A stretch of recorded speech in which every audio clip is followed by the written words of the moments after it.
At 2:14 p.m., the entire system of Vantage systems collapsed without warning. Scarlett Vale, a 30-year-old billionaire CEO, watched her empire crumble just weeks after she took control.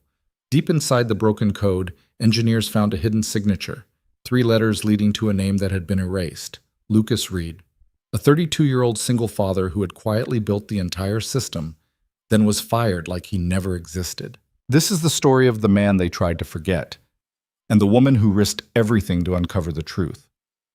Stay until the end, hit like, and comment your city so I can see how far this story reaches. Now, let's begin. The coffee had gone cold 2 hours ago, but Scarlett Vale hadn't noticed.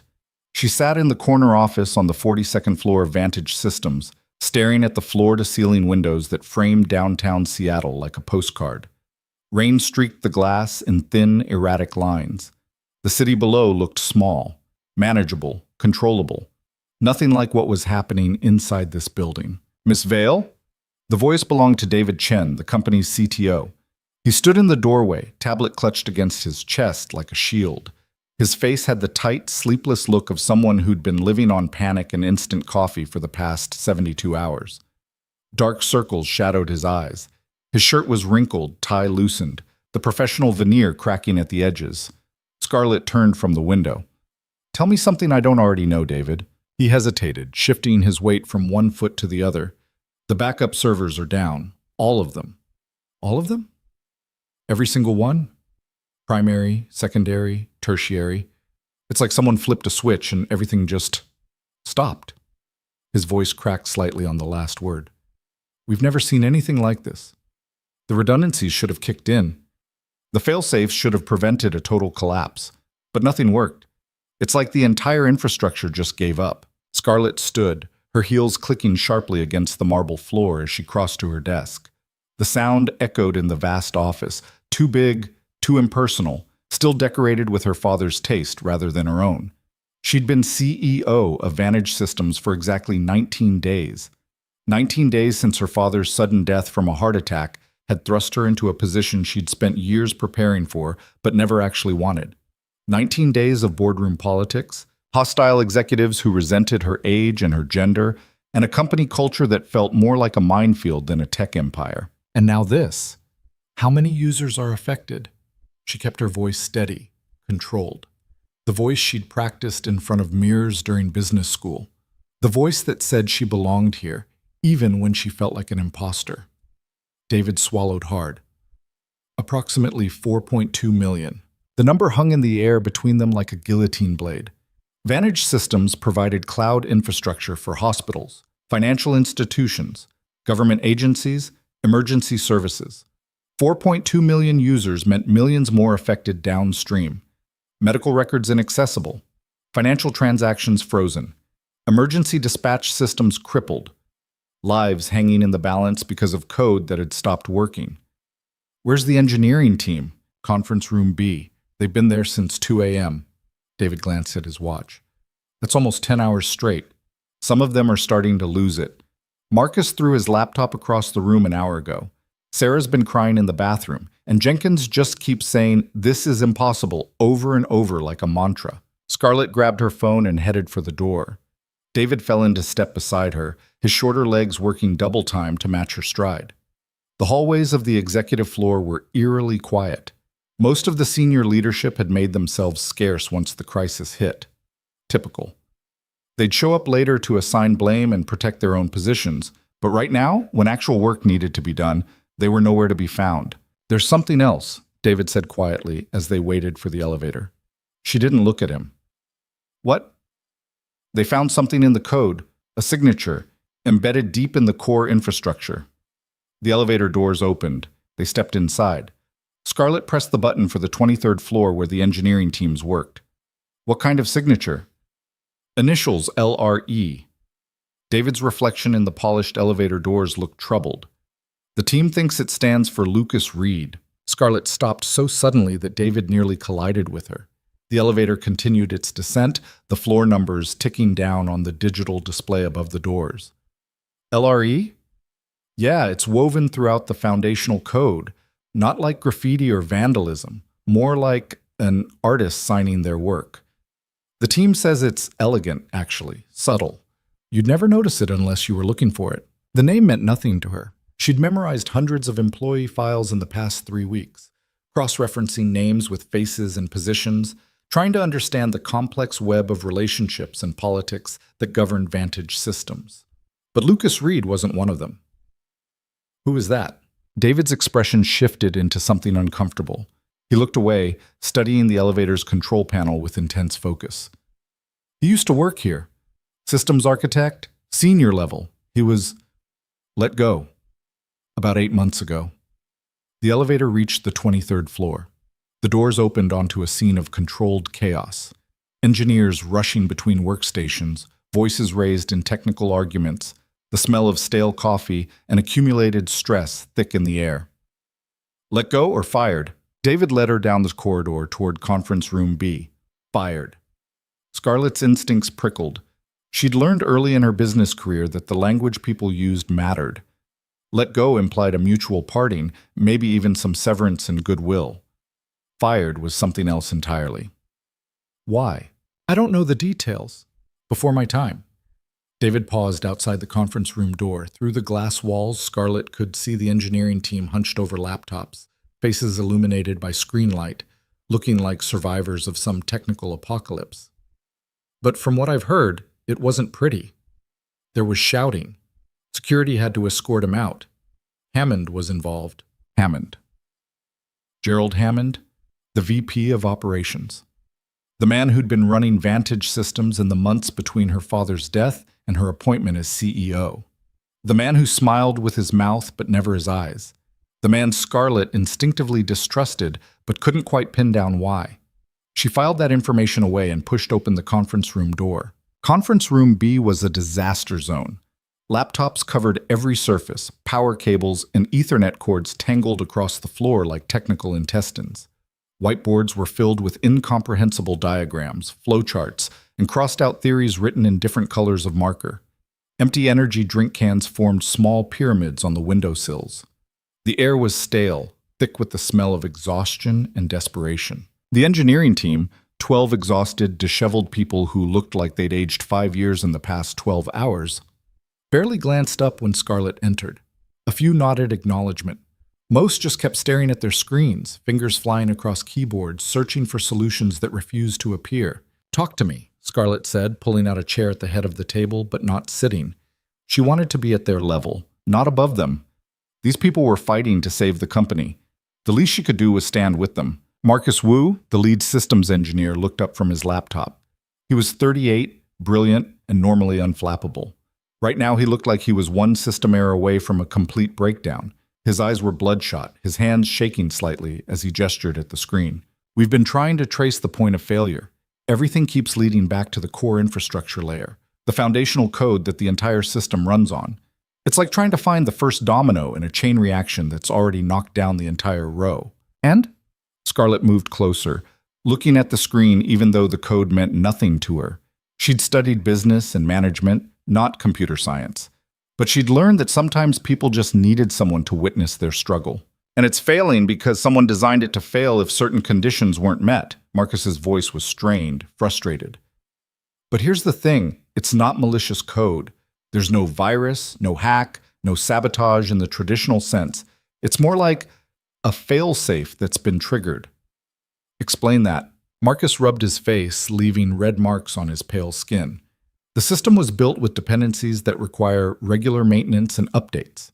Without those updates, the whole thing eventually collapses under its own weight, like a bridge that needs constant reinforcement, or it starts to buckle. Sarah Park, one of the senior developers, looked up from her station.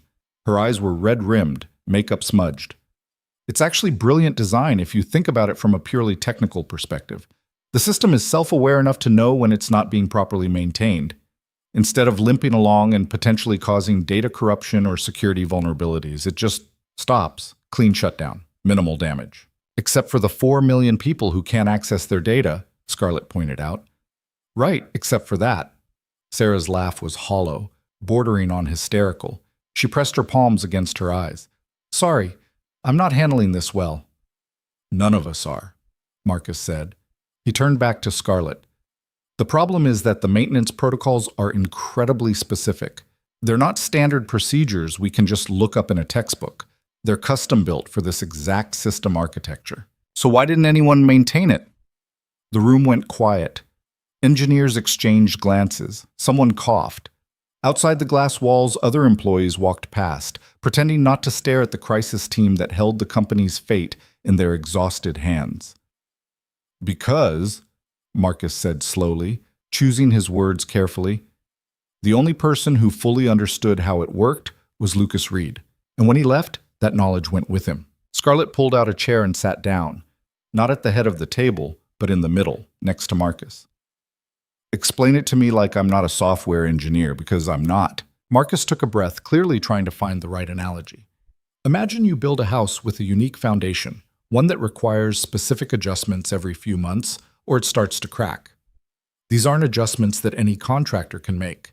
They're based on the specific soil composition, the water table, the settling patterns. You're the only architect who knows exactly how those adjustments work, because you designed them based on years of studying that particular plot of land. He paused, taking a sip from a coffee cup that had to be hours old. Then one day, you're forced out. The new owners don't understand the foundation. They hire other contractors who look at it and say, "This seems fine, we'll just do standard maintenance." But standard maintenance doesn't work.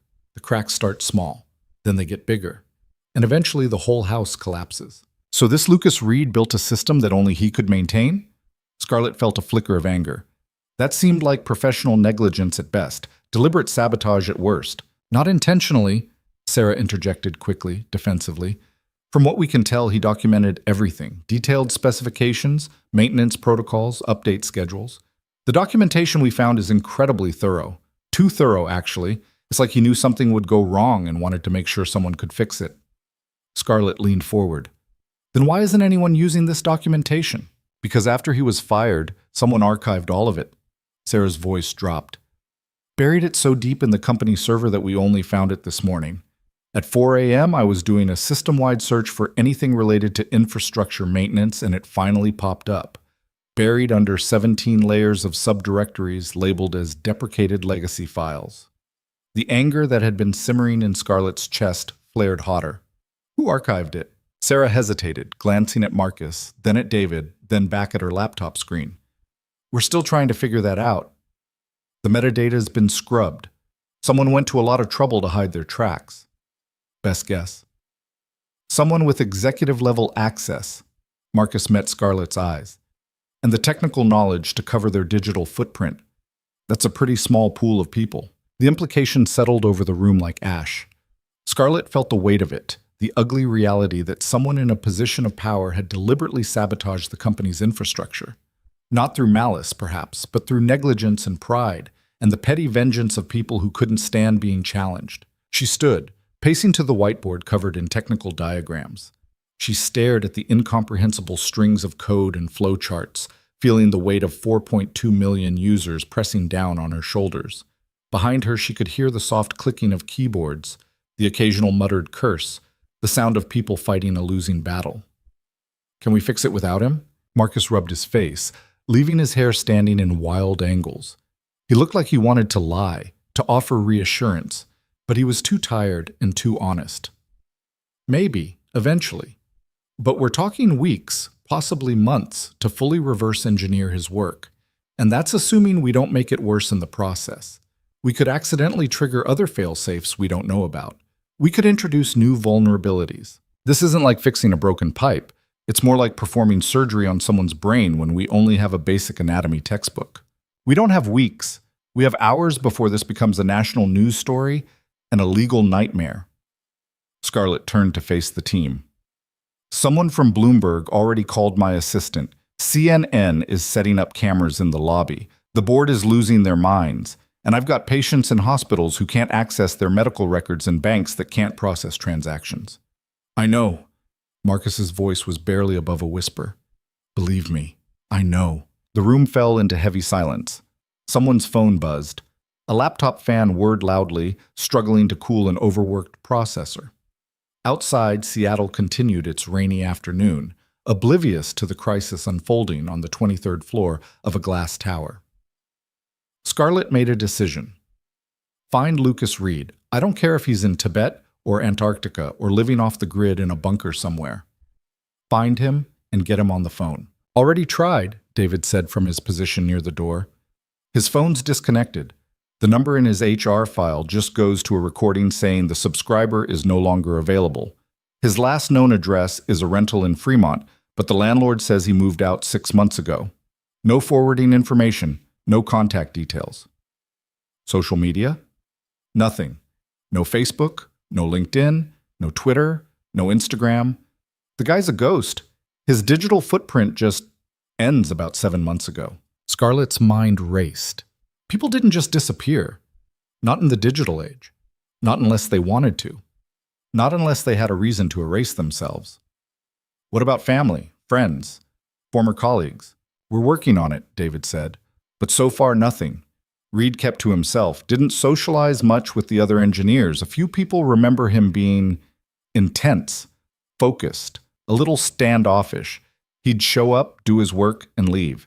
Didn't attend company parties or happy hours, didn't play on the softball team, just kept his head down and wrote code. There has to be something, Scarlett insisted. Employment records, emergency contacts, tax returns, bank accounts. You can't exist in modern society without leaving traces. Sarah looked up from her laptop, her expression shifting. There is one thing. His HR file mentions a dependent, a daughter. Scarlett's pulse quickened. Name? Emma Reed, age 7. There's a copy of her birth certificate in his employee file. He needed it for health insurance. Mother is listed as deceased. Date of death is about 3 years ago. So he was a widower, single father, raising a 7-year-old alone while building the infrastructure of a billion-dollar company. The picture of Lucas Reed was starting to come into focus, and it wasn't what Scarlett had expected. A 7-year-old means school records, she said, thinking out loud. Pediatrician visits. Probably play dates and extracurricular activities, utility bills in his name, grocery store loyalty cards. He can't be completely invisible. David nodded, already pulling out his phone. I'll get someone on it. Should take a few hours to... No. Scarlett grabbed her coat from the back of a chair. I'll do it myself. The room stared at her. 12 exhausted engineers and one bewildered CTO, all looking at her like she'd just announced she was going to Mars. Miss Vale, Marcus said carefully, diplomatically, with all due respect, you're the CEO of a company in the middle of a massive crisis. Shouldn't you be here managing the situation, talking to the board, handling the press, doing CEO things? The situation can't be managed without Lucas Reed, which means finding him is the single most important thing I can do right now. She looked at David. You're in charge until I get back. Keep the board calm, keep the press at bay, and for the love of everything, do not let anyone make this worse. No unauthorized statements, no promises we can't keep, no scapegoating. Just stick to the facts and buy me time. David opened his mouth, closed it, then nodded slowly. Yes, ma'am. How much time do you need? As much as you can give me. Scarlett was halfway to the elevator when her phone buzzed. A text from her assistant. VP Hammond wants to see you immediately. Says it's urgent. He's waiting in your office. She looked at the message for a long moment, then deleted it without responding. Whatever Hammond wanted could wait. This couldn't. The address Sarah Park had pulled from Emma Reed's school enrollment records led Scarlett to a modest neighborhood in North Seattle, about 40 minutes from downtown when traffic was good. Today, traffic was terrible. She sat in her Tesla at a standstill on I-5, watching the rain hammer against the windshield, listening to a news report about the Vantage Systems outage on the radio, affecting millions of users across the country. Hospitals in 3 states report being unable to access patient records. The Federal Trade Commission has announced they'll be launching an investigation into whether Vantage Systems violated data protection regulations. She turned it off. By the time she reached North Seattle, it was after 4 p.m. The neighborhood was quiet, tree-lined, the kind of place where houses had been built in the 50s and 60s and lovingly maintained ever since. Small yards with tidy gardens, minivans in driveways, basketball hoops bolted above garage doors, leaves scattered across sidewalks, wet and matted from the rain. A kid in a yellow raincoat rode a bicycle past her car, bell jingling. A world away from the glass towers of downtown. A world away from the crisis that was consuming her life. The address led her to a pale blue bungalow with white trim and a porch that looked handmade, slightly crooked but sturdy. The lawn was mowed but not manicured, grass a little too long, a few weeds poking through near the fence. A child's bicycle leaned against the front steps, pink with white tires and streamers trailing from the handlebars. A flower pot sat on the porch railing containing something that might have been geraniums before the rain got to them. Scarlett parked at the curb and sat for a moment, watching the house. Lights were on inside. Through the front window she could see movement, someone walking past, maybe getting dinner ready or helping with homework. She took a breath, checked her reflection in the rearview mirror, and realized she looked exactly like what she was. A corporate executive in expensive clothes, completely out of place in this neighborhood. She briefly considered changing into something more casual, then dismissed the thought. Lucas Reed would either talk to her or he wouldn't.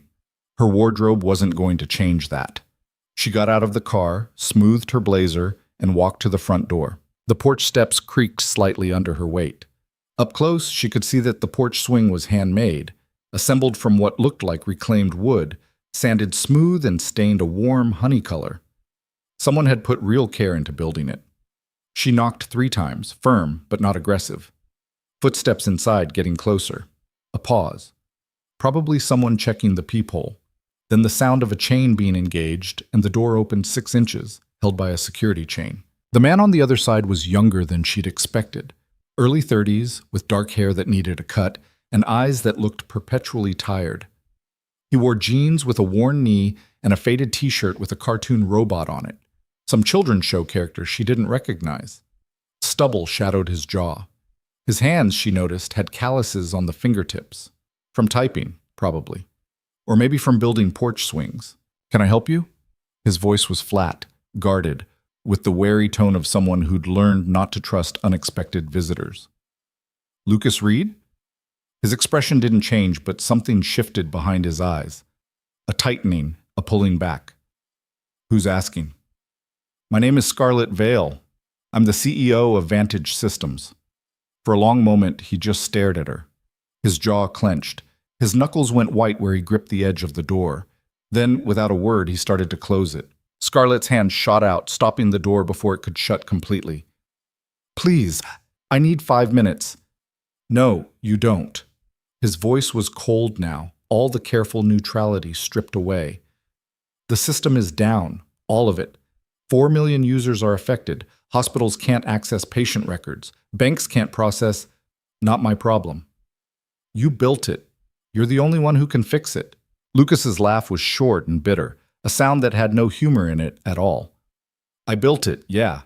And then your company threw me out like garbage, erased my work, buried my documentation, pretended I never existed. So forgive me if I don't feel particularly motivated to help clean up the mess you made." "I wasn't CEO then. I didn't even work there." Scarlett kept her voice steady, reasonable. "My father ran the company until 3 weeks ago. I'm trying to fix the problems I inherited." "Doesn't matter." Lucas pushed against the door, but Scarlett held firm. "You're there now, which makes you part of the same machine, the same system that chews people up and spits them out when they're no longer useful. I understand you're angry. Do you?" His eyes flashed. "Do you understand what it's like to pour your life into something, to build something you're proud of, to create infrastructure that helps millions of people, and then have it stolen from you? To be escorted out by security like a criminal?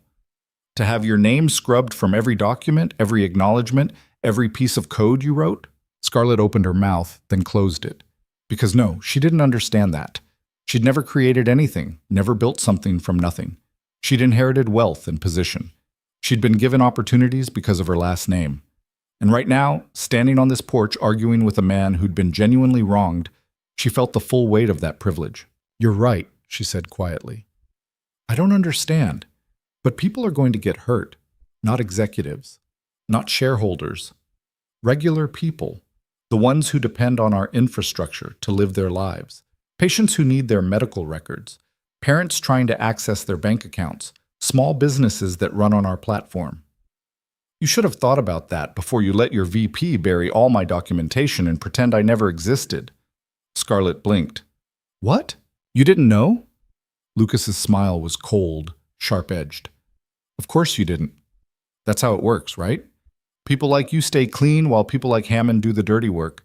You get to maintain plausible deniability while the rest of us get destroyed. I don't know what you're talking about. Scarlett's mind was racing, pieces clicking into place. But if someone buried your documentation, I'll find out who and I'll deal with it. Right now, I need your help.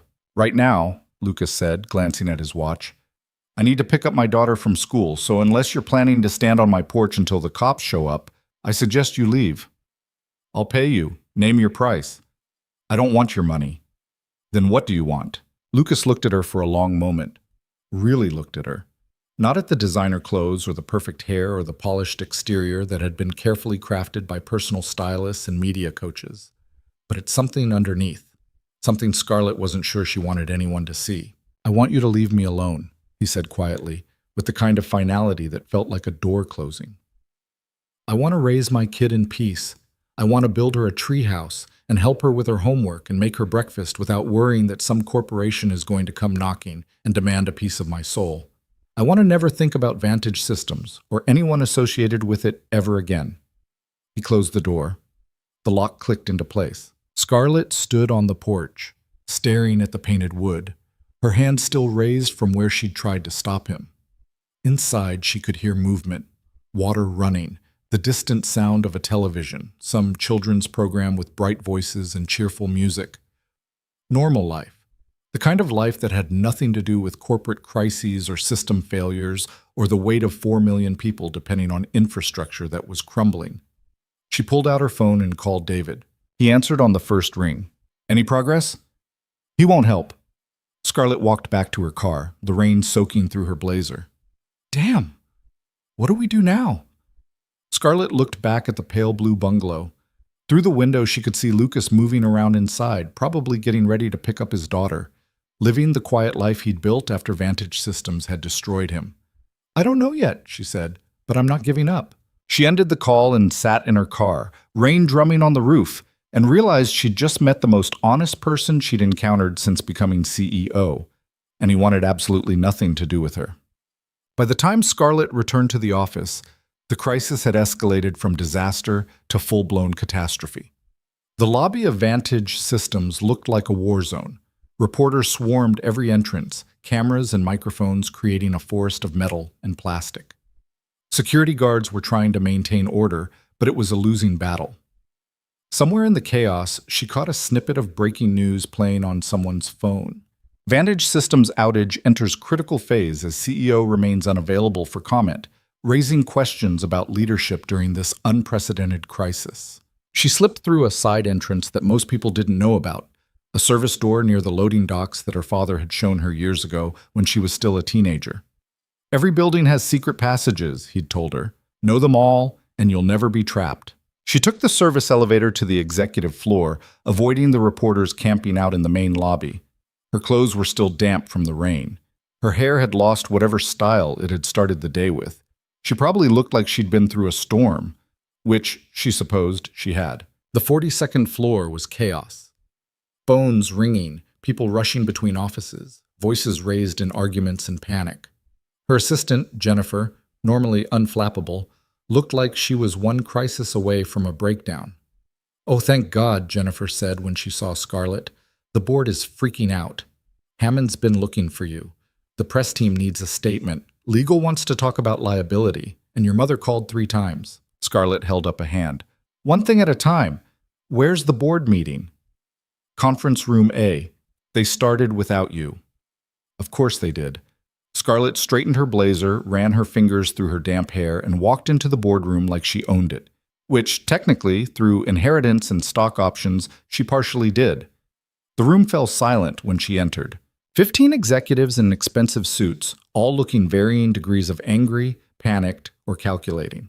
At the head of the table sat Gerald Hammond, the VP of Operations, and the man who'd been running Vantage Systems in the months between her father's death and her appointment as CEO. He was 62, silver-haired, with the kind of smooth, authoritative presence that made people trust him instinctively. He wore his power like a comfortable suit, perfectly tailored, perfectly appropriate. Scarlett had never trusted him, not once. There was something in his eyes that never quite matched his smile, something calculating and cold beneath the professional warmth. There she is, Hammond said as Scarlett took a seat.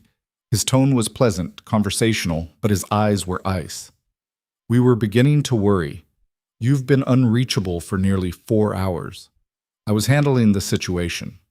By disappearing? Another board member, Richard Thornton, CFO, leaned forward.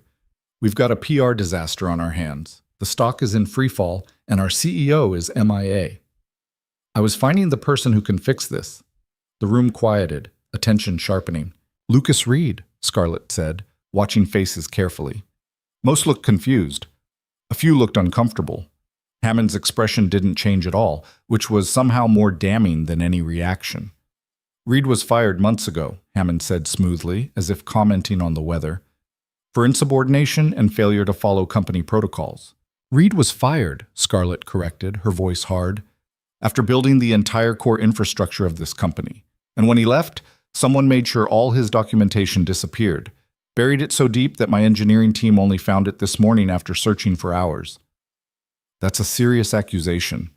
Hammond's tone remained pleasant, but something flickered in his eyes. It's a fact. My engineering team found the archived files. Someone with executive-level access deliberately buried documentation that was critical to maintaining our infrastructure. Hammond leaned back in his chair, fingers steepled. Even if that's true, and I'm not saying it is, what does it have to do with our current crisis? We need solutions, not blame. The current crisis exists because someone sabotaged Lucas Reed's work after firing him. The documentation he created would have prevented this. The maintenance protocols he established would have kept the system running. But someone decided that their ego was more important than the integrity of our infrastructure. Again, with the accusations. Hammond's smile was thin, sharp. You're new to this role, Scarlett. I understand you're under tremendous pressure, but launching a witch hunt in the middle of a crisis is not leadership. It's distraction. Then what would you suggest? Scarlett met his gaze and held it. I suggest you focus on the immediate problem. Let the engineers do their job. Give them the resources they need to fix the system without Reed. And stop chasing conspiracy theories that make you sound paranoid and unstable. The words hung in the air. Paranoid. Unstable. Classic corporate language for dismissing women in leadership positions. Scarlett felt the familiar anger rise in her chest, but she'd learned long ago not to show it. Men got to be passionate. Women got called emotional. The immediate problem, she said evenly, exists because someone in this room didn't want Lucas Reed to succeed. Someone wanted him gone badly enough to sabotage his work after he left. And until I know who and why, I'm not trusting anyone's advice. She stood, gathering her phone and her dignity. Now, if you'll excuse me, I have actual work to do. She walked out before Hammond could respond, before the other board members could pile on, before she said something she'd regret.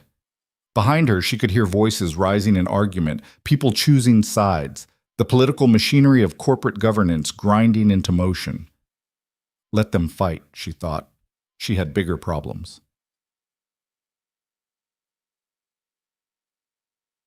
At 11:47 p.m., Scarlett sat alone in her father's office, her office now, though it still didn't feel like hers, surrounded by personnel files and incident reports she'd pulled from the HR archives. She'd sent Jennifer home hours ago. The 42nd floor was empty, just her and the ghosts of corporate history. Lucas Reed's termination paperwork was a masterclass in corporate speak. Vague accusations of cultural misalignment and failure to embrace company values. No specific incidents, no documented warnings, just enough legal coverage to avoid a wrongful termination suit, but nothing that actually explained why a talented systems architect had been fired without notice. But between the lines, if you knew how to read this kind of document, the real story emerged. Reed had pushed back against a new data monetization strategy proposed by Hammond's division. He'd raised concerns about user privacy, about selling access to infrastructure analytics, about turning Vantage systems from a service provider into a surveillance tool. He'd written detailed memos outlining the security risks, the potential legal liabilities, the ethical implications. He'd been vocal, insistent, uncompromising, and 3 weeks later he'd been fired for cultural misalignment. Scarlett pulled up his employee emails, which IT had finally given her access to after she'd threatened to fire anyone who stood in her way. The picture that emerged was of someone deeply principled, maybe a little difficult, but ultimately trying to do the right thing. Email after email to Hammond, explaining technical concerns, offering solutions, warning about the consequences of poor maintenance. All of them polite but firm. All of them ignored. The last email, sent 2 days before his termination, was brief. Gerald, if we proceed with the data monetization plan without proper security audits and user consent protocols, we're not just risking legal action. We're betraying the trust of millions of people who depend on our infrastructure. I cannot and will not implement features that compromise user privacy. If this is a problem, we should discuss my future with the company.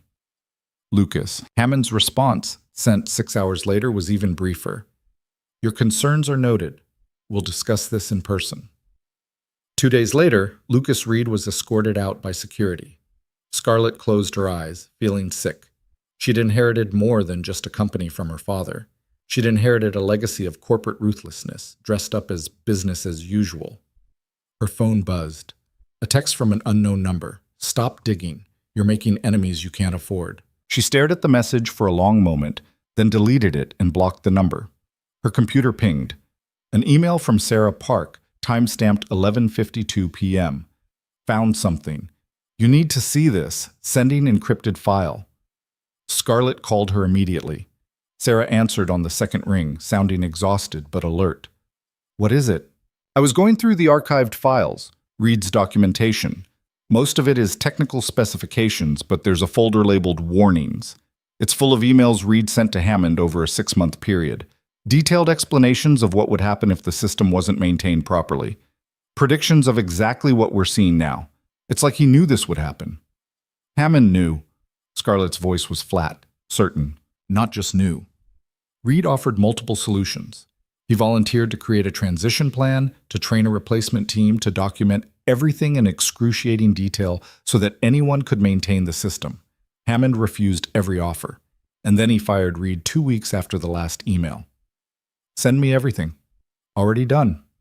Check your encrypted email. Scarlett hung up and opened her secure email account. The files Sarah had sent were damning. Page after page of Lucas Reed trying to do the right thing, trying to protect the system he'd built, trying to ensure that millions of people wouldn't suffer because of corporate politics. And page after page of Gerald Hammond ignoring him, dismissing him, finally silencing him. There were other documents too.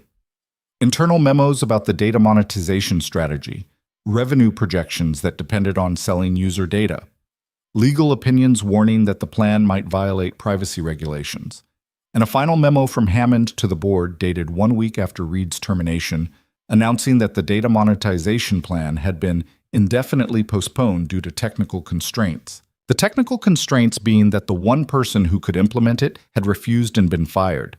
Scarlett's hands shook as she read, not from fear, from anger. Pure, white-hot anger at the casual cruelty of it all, at the way powerful men destroyed people's lives and careers to protect their own egos. Her phone rang. David Chen calling at midnight. Tell me you have good news, she said, though she could hear in his voice that he didn't. Sort of. The engineers found a workaround. It's not pretty, and it won't last long, but we can get about 60% of the system back online within the next few hours. That's something. Yeah, but Scarlett... He paused, and she could hear the exhaustion in the silence. It's a Band-Aid on a gunshot wound. Without a real fix, we're looking at another collapse within days. Maybe a week if we're lucky. And this time, the recovery might not be possible. We could lose everything. I know. So what do we do? She looked at the evidence spread across her desk, at the proof of corruption and cowardice, at the documentation of a good man being destroyed for doing the right thing. We tell the truth, she said. What? Tomorrow morning, emergency press conference. We tell the world exactly what happened, who built the system, who fired him, who buried the documentation, all of it. Scarlett, that's... David's voice cracked. That's career suicide. The board will never support it. Hammond will destroy you. You'll be lucky if you last another week as CEO. I know. Then why? Because it's the right thing to do. She thought of Lucas Reed standing in his doorway with his faded robot t-shirt and calloused fingers, asking only to be left alone to raise his daughter in peace. And because someone needs to prove to Lucas Reed that not everyone in this company is corrupt. She hung up before David could argue. Then she spent the next 6 hours preparing a statement that would probably end her career. The emergency press conference was scheduled for 6 a.m. Scarlett hadn't slept. She'd spent the night reviewing evidence, crafting her statement, and ignoring increasingly hostile texts from Gerald Hammond demanding to know what she was planning. At 5:30 a.m., she stood in the bathroom of her office, staring at her reflection. She looked terrible. Dark circles under her eyes, skin pale with exhaustion, her hair still carrying a faint smell of rain from yesterday's trip to North Seattle. She thought about changing into a fresh suit, touching up her makeup, presenting the polished image that corporate communications would want. Instead, she just washed her face and went downstairs. At 5:45 a.m., she stood backstage at the Vantage Systems Media Center, watching Gerald Hammond work the room like he'd been doing for decades. Shaking hands with reporters, offering reassurances, playing the role of steady leadership in a crisis. He wore a navy suit that probably cost more than most people's monthly salary, his silver hair perfectly styled, his smile warm and trustworthy. She wondered how many other people he'd destroyed to get where he was. At 5:58 a.m., David appeared at her elbow, looking as exhausted as she felt. "You sure about this?" "No." "That's not comforting. It's honest." She looked at him. "If this goes badly, and it probably will, I want you to know that none of this is your fault. You tried to warn me. You did everything right." David's eyes widened. "Scarlett, what are you planning to say?" "The truth." The production assistant gave her a 2-minute warning. Scarlett straightened her shoulders, took a deep breath, and walked onto the stage. The lights were blinding. More cameras than she'd expected, more reporters, more attention than she was prepared for. The room was packed. Every major news outlet, tech bloggers, industry analysts, even some of their major clients sitting in the back rows with expressions ranging from worried to furious. She gripped the edges of the lectern and waited for the noise to die down. "Thank you for coming," she said. Her voice echoed through the room, amplified by speakers that made her sound more confident than she felt. At approximately 2:14 p.m. yesterday, Vantage Systems experienced a critical infrastructure failure affecting 4.2 million users. Our engineering team has been working around the clock to restore service, and I'm pleased to report that as of 3 hours ago, 60% of our systems are back online. Polite applause, a few camera flashes. She ignored it all. "However," she continued, gripping the lectern harder, "I'm not here to celebrate a partial recovery. I'm here to tell you why this happened and to take full responsibility for it." The room went completely silent. 8 months ago, Vantage Systems employed a systems architect named Lucas Reed. Mr. Reed designed and built the core infrastructure that our entire platform runs on. He was meticulous, talented, and deeply committed to creating something that would serve millions of people reliably and securely. She paused, scanning the faces in the crowd. Reporters leaning forward, pens poised over notepads. Cameras focused on her face, broadcasting this moment to millions. He was also fired, not for incompetence, not for misconduct, but because he refused to compromise his principles when asked to implement features that would have prioritized profit over user privacy. The room erupted. Reporters shouting questions, camera flashes creating a strobe effect, voices overlapping in a cacophony of noise and confusion. Scarlett raised a hand. The noise continued for another 30 seconds before gradually dying down. After Mr. Reed's termination, all of his documentation, the detailed guides and maintenance protocols necessary to maintain the system he'd built, was deliberately archived by someone within our executive team. This sabotage, whether intentional or not, directly led to yesterday's collapse. She could see Hammond in the wings now, his face purple with rage, gesturing frantically at someone off camera, probably trying to get her pulled off stage, trying to stop this before she could finish. Too late. I have spent the past 12 hours reviewing evidence that proves Mr. Reed warned us this would happen. He offered solutions.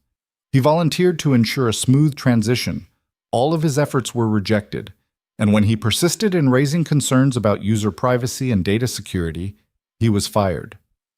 Who's responsible? A reporter in the front row stood up, microphone extended.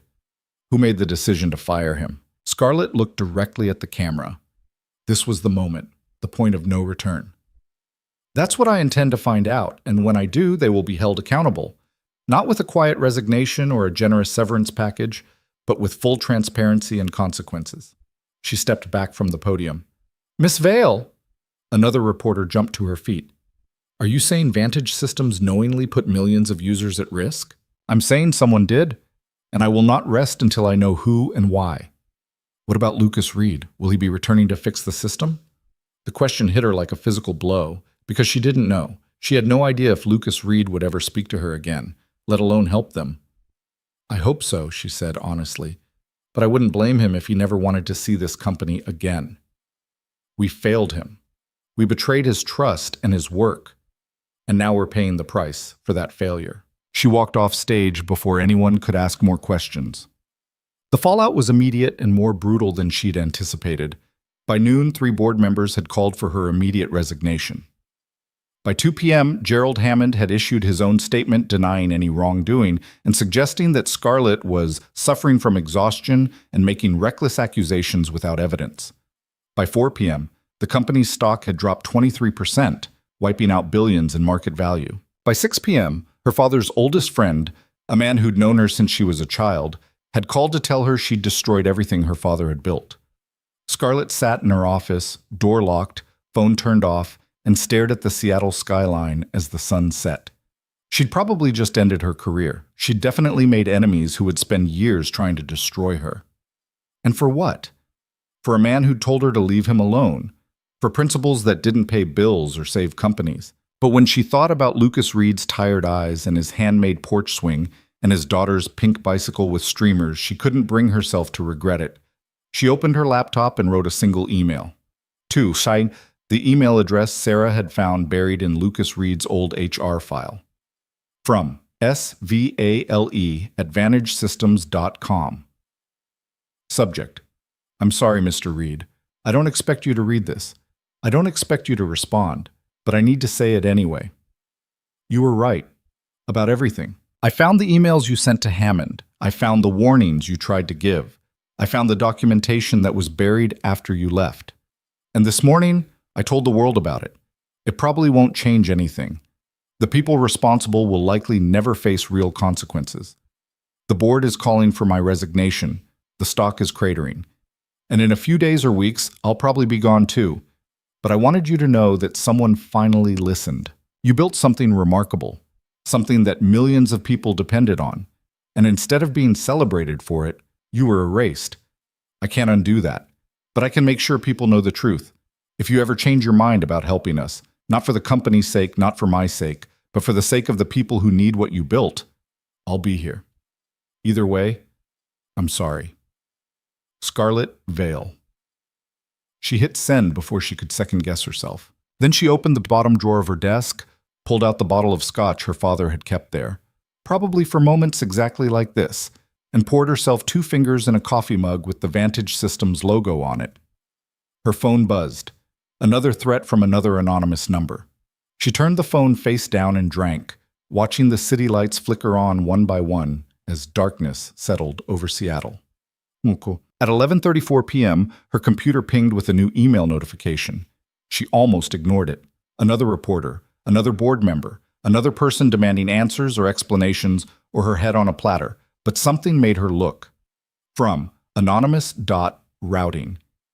.72849@protonmail.com to svale@vantagesystems.com.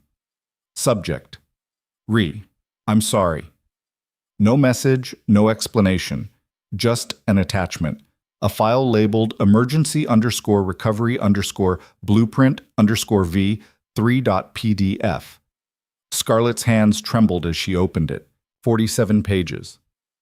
Dense technical specifications written with the precision of someone who knew exactly what they were doing.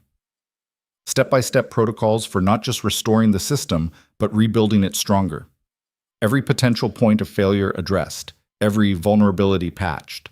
Diagrams and flowcharts and code snippets that would mean nothing to her but everything to the engineers who needed them. It was flawless, professional, the work of someone who cared deeply about getting it right. At the bottom of the last page, 3 letters in small print, LRE. Scarlett read through it twice, her exhausted mind struggling to process what she was seeing. He hadn't signed his name, hadn't asked for credit or acknowledgement, Hadn't demanded apologies or compensation. He'd just saved them. Quietly. Anonymously. Without asking for anything in return. She forwarded the file to Marcus Wu and David Chen with a single line. Start implementing this immediately. I don't care if you have to work straight through the night. Make it happen. Then she sat back in her chair and stared at the ceiling, feeling something she hadn't felt in weeks. Hope. Not because the crisis was over, it wasn't. Not by a long shot. Not because her job was secure, it definitely wasn't. Not because everything would magically work out, it probably wouldn't. But because somewhere in North Seattle, a man she'd never met before yesterday had chosen to do the right thing even though he had every reason not to. And maybe, just maybe, that meant there was still hope for the rest of them too. By dawn, the recovery blueprint was working beyond anyone's expectations. Engineers moved through the protocols with increasing confidence, their exhaustion replaced by cautious optimism tempered with disbelief. Systems came back online one by one, each restoration faster and smoother than the last. Error rates dropped to near zero. Stability metrics climbed into ranges they hadn't seen in months. At 6:47 a.m., David Chen appeared in Scarlett's doorway. She'd fallen asleep at her desk somewhere around 3 in the morning, her head pillowed on her arms, the empty Scotch mug still sitting beside her laptop. Scarlett? He shook her shoulder gently. Wake up. She jerked upright, disoriented, momentarily forgetting where she was. Her neck screamed in protest from the awkward angle. What? What happened? We're at 98% functionality. Another hour and we'll be fully operational. David's face was a mixture of exhaustion and something close to awe. Whatever was in that blueprint, it's not just fixing the system, it's making it better, more efficient, more stable. Marcus says we're running at performance levels we've never achieved before. Scarlett blinked, trying to process through the fog of too little sleep and too much stress. The blueprint worked? Perfectly. Whoever wrote this is either a genius or has access to knowledge about our infrastructure that shouldn't exist anymore. David pulled up a chair and sat down heavily. Marcus wanted me to tell you something. He said the code in that blueprint contains optimizations that Reed never implemented when he worked here. Improvements he must have thought about after he left, which means he's been thinking about the system even after they fired him. Scarlett rubbed her eyes, feeling something twist in her chest. Even after everything they did to him, he still cared enough to make it better. Yeah. David was quiet for a moment. Any idea who actually sent it? The email was routed through about 15 different proxy servers, completely untraceable. Scarlett smiled despite everything. Of course it was. Lucas Reed wasn't going to make it easy. He'd saved them, but he'd done it on his own terms, anonymously, without giving anyone the chance to turn his help into leverage. There's something else, David said carefully, in the tone that meant she wasn't going to like what came next. Hammond resigned, about 20 minutes ago, effective immediately. Scarlett sat up straighter. What? One of the junior engineers, kid named Tommy Zhao, just started 6 months ago. He was going through some of the archived files looking for additional documentation. Found emails between Hammond and someone at Databridge Analytics. Turns out Hammond was planning to sell infrastructure access to third parties without board approval. Not just selling data, selling actual access to our systems. Backdoors, essentially. The implications hit Scarlett like cold water. That's not just unethical. That's potentially criminal. Yeah, and Reed must have found out. There's an email thread from 7 months ago where Reed is asking Hammond pointed questions about unauthorized API access requests and unusual query patterns from external sources. Hammond kept deflecting, but Reed wouldn't let it go. So Hammond fired him to shut him up. Looks that way. Tommy sent everything to the board at 5 this morning. By 5:30, Hammond had submitted his resignation letter. By 6, his office was cleared out and his security access was revoked. David leaned back in his chair. The board's calling an emergency meeting for 9 a.m. They want to discuss next steps. Let them discuss. Scarlett stood, her joints protesting.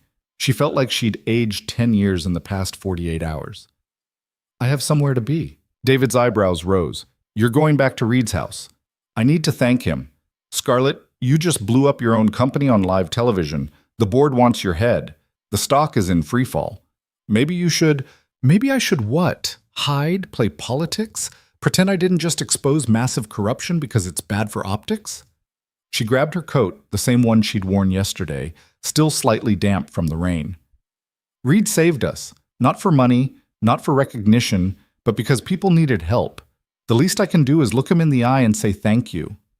And if he slams the door in your face again, then at least I tried. The drive to North Seattle felt different in the early morning light.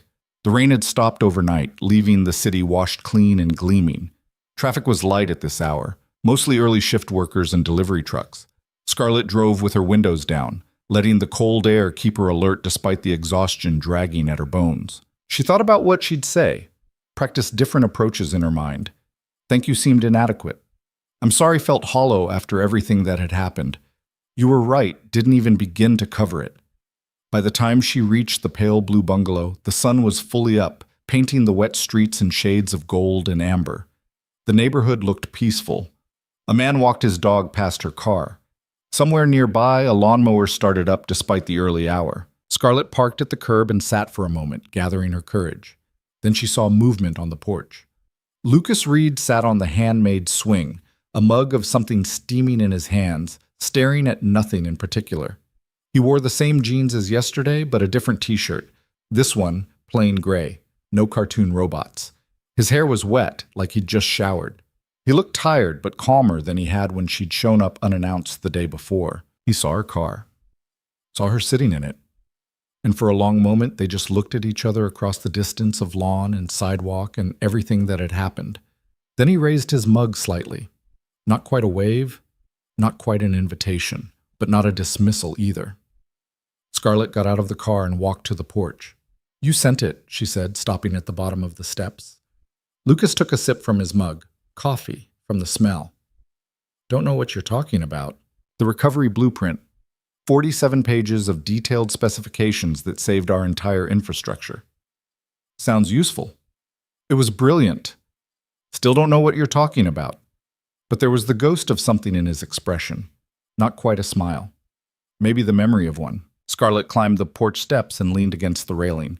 Up close, she could see that Lucas looked as tired as she felt. The kind of tired that came from too many sleepless nights and too much emotional weight. I saw the press conference, he said after a moment. This morning, couldn't sleep, turned on the news, and there you were, blowing up your own company, admitting fault, promising consequences. He looked at her. That took guts. Or stupidity. Maybe both. Probably both. Your board's going to crucify you for it. Already started. Scarlett pulled out her phone and showed him the headlines that had been piling up since dawn. 3 resignation demands, stock down 23%, legal threats from shareholders. My father's best friend called me a disgrace to his memory. Lucas studied the headlines, his expression unreadable. So why did you do it? Because you were right. And because someone needed to prove that not everyone in that company is corrupt. One person telling the truth doesn't fix a broken system. No, but it's a start. She put her phone away. Hammond resigned this morning. One of our junior engineers found evidence that he was selling access to our infrastructure, back doors to third parties. Exactly what you were warning him about. Something shifted in Lucas's face. Not satisfaction exactly. More like vindication mixed with sadness. Let me guess. He'll get a severance package worth millions and retire quietly while the company claims it was a difference in strategic vision. Actually, the board is considering criminal charges. Turns out selling unauthorized access to government and healthcare data is extremely illegal. Lucas was quiet for a long moment, processing. The blueprint you sent, it wasn't just a fix. It was an improvement. My engineers say the system is running better than it ever has. Maybe your engineers just aren't very good at their jobs. Or maybe you're better at this than you want to admit. Lucas set his mug down on the porch railing. Why are you here, Miss Vale? Scarlett? And I'm here to say thank you. You didn't have to help us. After everything that happened, you had every right to let us fail. But you didn't. You put the needs of 4 million strangers ahead of your own very justified anger. That means something. It means I'm a sucker who can't let people suffer because of someone else's mistakes. He looked at her. Don't make me regret it. I won't. You can't promise that. No, Scarlett admitted, but I can promise to try. The front door opened and a small girl appeared, rubbing sleep from her eyes. She was 7, maybe 8, with dark hair that stuck up in wild angles and her father's serious eyes. She wore pajamas covered in stars and moons, one sock on, one sock missing. Daddy? Her voice was small, uncertain. Who's that? Lucas's entire demeanor changed instantly. The guardedness fell away, replaced by something gentler. Just someone from work, sweetheart. Go brush your teeth. I'll make breakfast in a minute. Okay? Emma, it had to be Emma, looked at Scarlett with open curiosity. Are you the lady from the news? The one who said Daddy was right? Scarlett felt her throat tighten. Yeah, that's me. That's... Emma considered this. Good. He's always right, even when I don't want him to be. Then she disappeared back inside, leaving the door slightly ajar. Lucas stood, picking up his mug. I need to get her ready for school. Of course. Scarlett turned to go, then stopped. One more thing. If you ever change your mind about coming back, not as an employee but as a consultant, with complete autonomy and fair compensation, the offer stands. No pressure, no strings. Just, if you want it, it's there. Lucas looked at her for a long moment. Why does this matter so much to you? Because for the first time since I became CEO, I met someone who actually gives a damn about doing the right thing instead of protecting their position. And that's exactly the kind of person I need if I'm going to fix what's broken. You might not be CEO much longer. Then I'll need good people even more. She smiled. Think about it. That's all I'm asking. She walked back to her car, feeling his eyes on her back the whole way. Just before she opened the car door, his voice carried across the lawn. Scarlett, she turned. The system needs maintenance every 6 weeks. There's a schedule in the blueprint.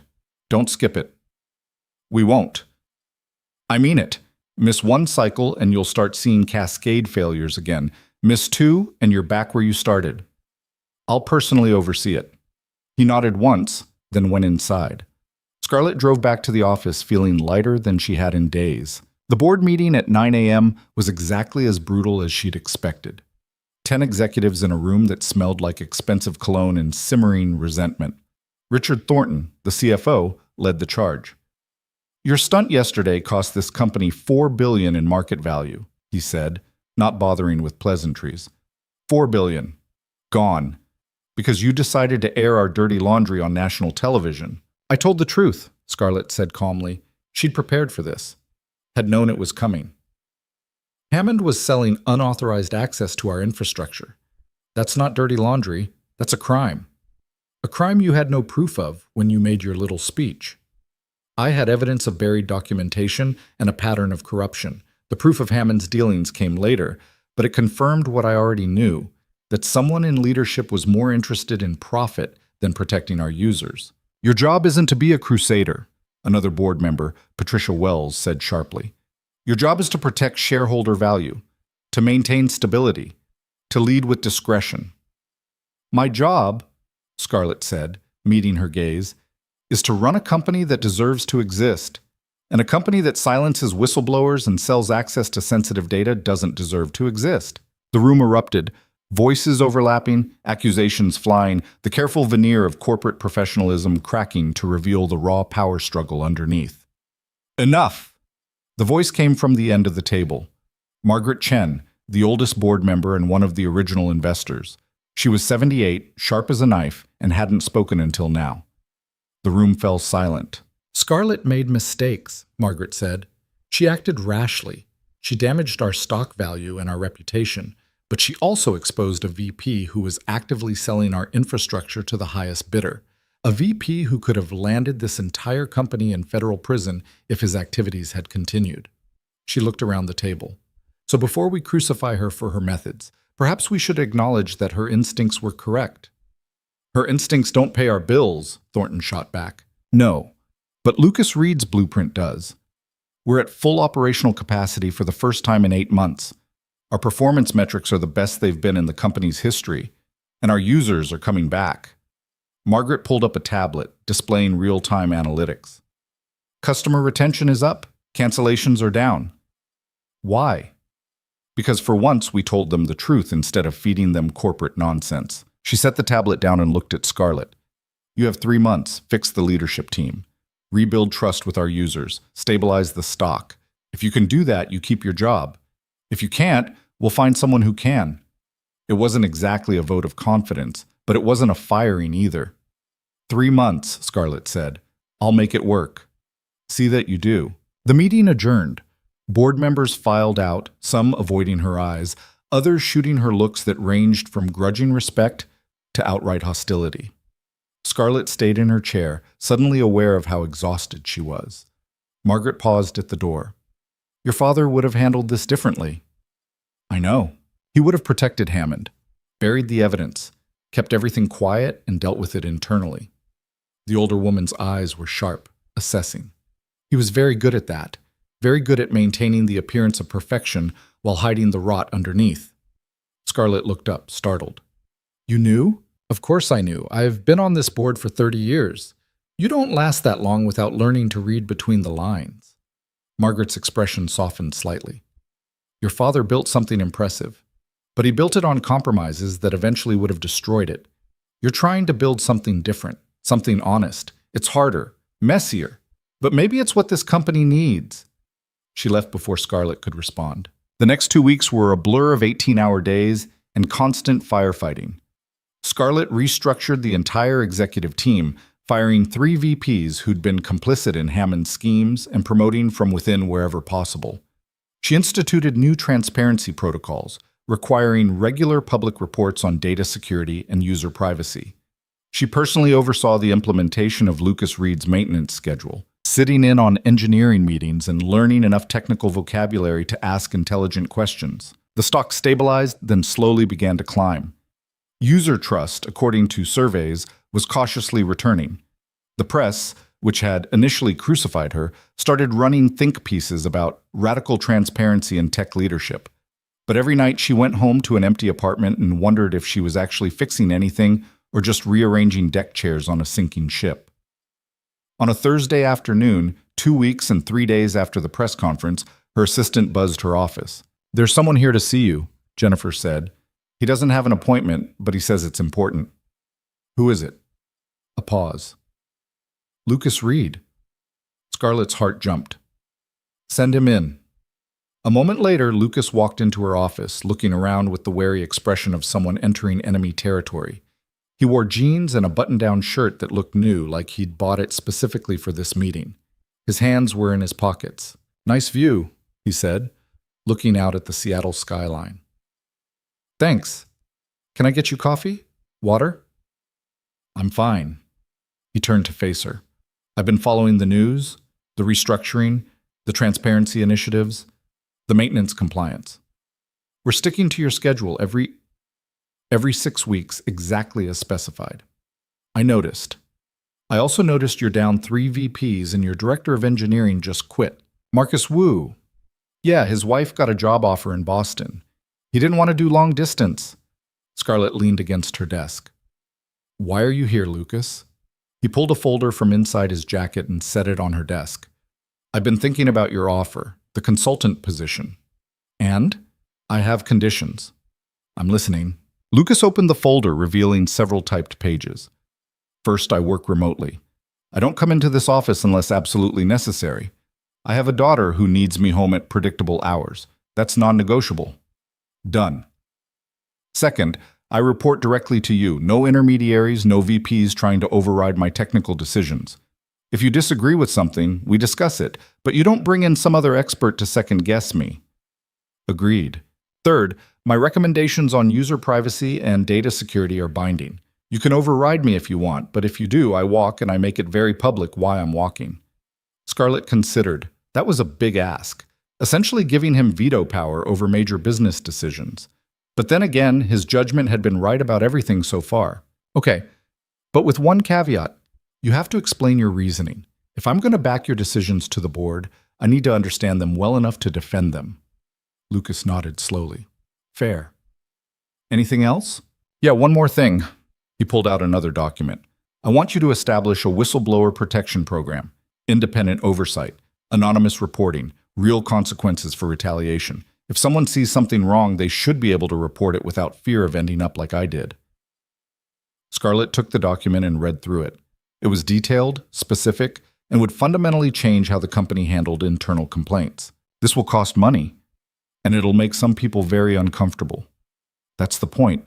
Comfortable people don't change, and this company needs to change. She looked at him, really looked at him, standing in her office in his new shirt, demanding systematic reform as a condition of employment. This wasn't someone looking for a paycheck. This was someone who'd been broken by a corrupt system and was determined to make sure it didn't break anyone else. I'll take it to the board tomorrow. I can't promise they'll approve everything, but I'll fight for it. That's all I'm asking. Lucas picked up his folder. There's one more thing, not a condition, just something you should know. What's that? Emma asked me why I stopped working on something I cared about just because some people were mean to me. He smiled slightly. 7-year-olds have a way of cutting through nonsense. So I thought about it. And she was right. I let Hammond take something I built and turn it into ammunition against me. I let his corruption make me walk away from work that mattered. You were protecting yourself. That's not weakness. No. But it's not enough either. Lucas moved toward the door, then paused.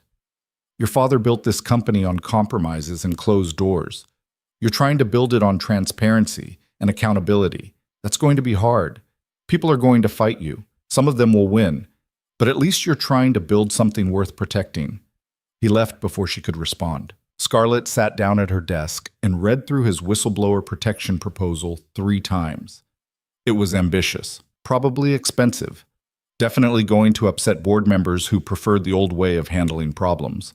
She scheduled an emergency board meeting for the next morning. Margaret Chen was the first to arrive, carrying her usual tea and tablet. She read through Lucas's proposal in silence while other board members filtered in, complaining about the early hour and demanding to know why this couldn't wait. When everyone was seated, Scarlett distributed copies of the proposal. Lucas Reed has agreed to return as a senior consultant. These are his conditions. Thornton didn't even finish reading before objecting. A whistleblower program. Independent oversight? This is insane. We already have HR protocols for complaints. Those protocols failed, Scarlett said flatly. Lucas Reed tried to report corruption through proper channels. He was fired for it. If we'd had a real protection program, Hammond's activities would have been stopped years ago. Or we would have been buried in frivolous complaints from disgruntled employees, Patricia Wells argued. You're opening us up to abuse. We're opening ourselves up to accountability. Scarlett kept her voice level. Which is what we should have been doing all along. The debate went on for 90 minutes. Voices were raised. Threats were made. At one point, Thornton suggested they just hire a different consultant and forget about Reed's conditions. Fine, Scarlett said. Name someone with Reed's expertise who's willing to work with us after we publicly destroyed him. Silence. Finally, Margaret spoke. I move to approve Reed's conditions as written, with one modification. The whistleblower program will have a 6-month trial period. If it's being abused, we revisit. I second, another board member said quietly. Thomas Wu, who'd been silent until now. The vote was 5-4 in favor. Scarlett called Lucas that afternoon. It's approved, all of it. 6-month trial on the whistleblower program, but after that it's permanent if it's working. When do I start? Whenever you want. Monday. I need to arrange childcare for Emma first. About that. Scarlett had been thinking about this since their meeting. Does Emma like science, robots, building things? She's 7. She likes everything that involves taking things apart and not putting them back together. Why? Because we have a really good daycare program here, on site. It's mostly for younger kids, but they also run an after-school program for elementary age. Homework help, STEM activities, art projects. If you wanted to work from the office occasionally, not every day, but sometimes, she could be here with you. Lucas was quiet for so long that Scarlett thought the call had dropped. You're offering my daughter daycare. I'm offering flexibility. You want to work from home most days? Great. But if you need to be here for meetings or hands-on system work, you shouldn't have to scramble for childcare. Bring her. Let her see what you do. Let her know that work doesn't have to mean abandoning the people you love. More silence. Lucas? Yeah. I'm here. His voice sounded rough. That's Thank you. I'll think about it. Take your time. She hung up and stared at her computer screen, at the endless emails waiting for attention, at the crisis management that never seemed to end. For the first time in weeks, she felt like maybe, just maybe, she was building something that could last. Lucas showed up Monday morning at 8 a.m. with Emma in tow. The 7-year-old was dressed in jeans and a t-shirt that said Future Engineer and carried a backpack shaped like a robot. She looked around the lobby with wide eyes, taking in the glass and steel and general atmosphere of corporate efficiency. "It's really tall," she said to her father. 42 floors. That's a lot of stairs. Good thing we have elevators. Scarlett met them in the lobby, having made sure she was there personally rather than sending an assistant. First impressions mattered, especially with kids. "You must be Emma," she said, crouching down to eye level. "I'm Scarlett." Emma studied her seriously. "You're the one who said my dad was smart." "Your dad is very smart. The smartest person I know, actually. I know. He helps me with my math homework, and he never has to look at the answer key." Emma's expression turned suspicious. "Are you going to be mean to him like the last people?" "Emma," Lucas said quietly, "that's not—" "No," Scarlett interrupted, looking Emma in the eye. "I'm not going to be mean to him. And if anyone here is, you tell me immediately and I'll fix it. Deal?"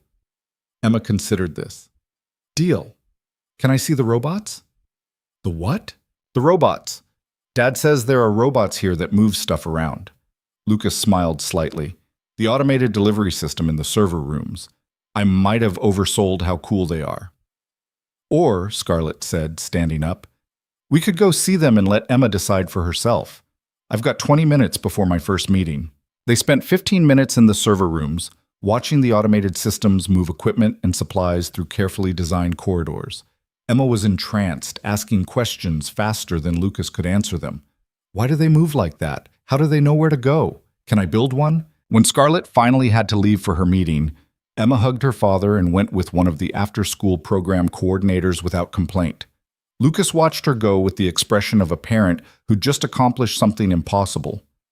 "She usually hates new places," he said quietly. "Takes her hours to warm up. She's your daughter. Smart enough to know when she's somewhere safe." Scarlett led him toward the elevators. "Your office is on 23 near the engineering team. I had IT set up your access and credentials. Whatever you need, just ask." "What's the current crisis? Where do I start?" She pulled out her phone and showed him the morning's incident report. "Payment processing is having intermittent issues. Nothing catastrophic, but enough to worry me. Customer service is getting complaints about slow data retrieval, and we've got a security audit starting next week that I'm not confident will pass." Lucas scanned the report, his expression shifting into what she was starting to recognize as his work mode: focused, analytical, slightly removed. "The payment issues are probably related to the database optimization I flagged in the blueprint. It's on the maintenance schedule for next week, but we can move it up if needed. The slow retrieval is a caching problem, easy fix, and the security audit," he looked up. "How bad is it really? On a scale of 1 to 10? "About a 7. Hammond's back doors are closed, but there's legacy code everywhere that makes me nervous. I'll need access to the full code base, and I want to bring in someone I trust to do a proper security review. Former colleague of mine. Works independent now. She's expensive, but worth it." "Do it, whatever you need." They rode the elevator in silence for a moment. Then Lucas said, "You're different than I expected." "Different how?" "Most CEOs I've dealt with are either incompetent or ruthless. You're neither." "I'm learning to be ruthless when it matters." "The incompetent part is still up for debate." "You're doing better than you think." The compliment caught her off guard. "Thanks." "Don't let it go to your head. You've still got a lot to prove." She smiled. Noted.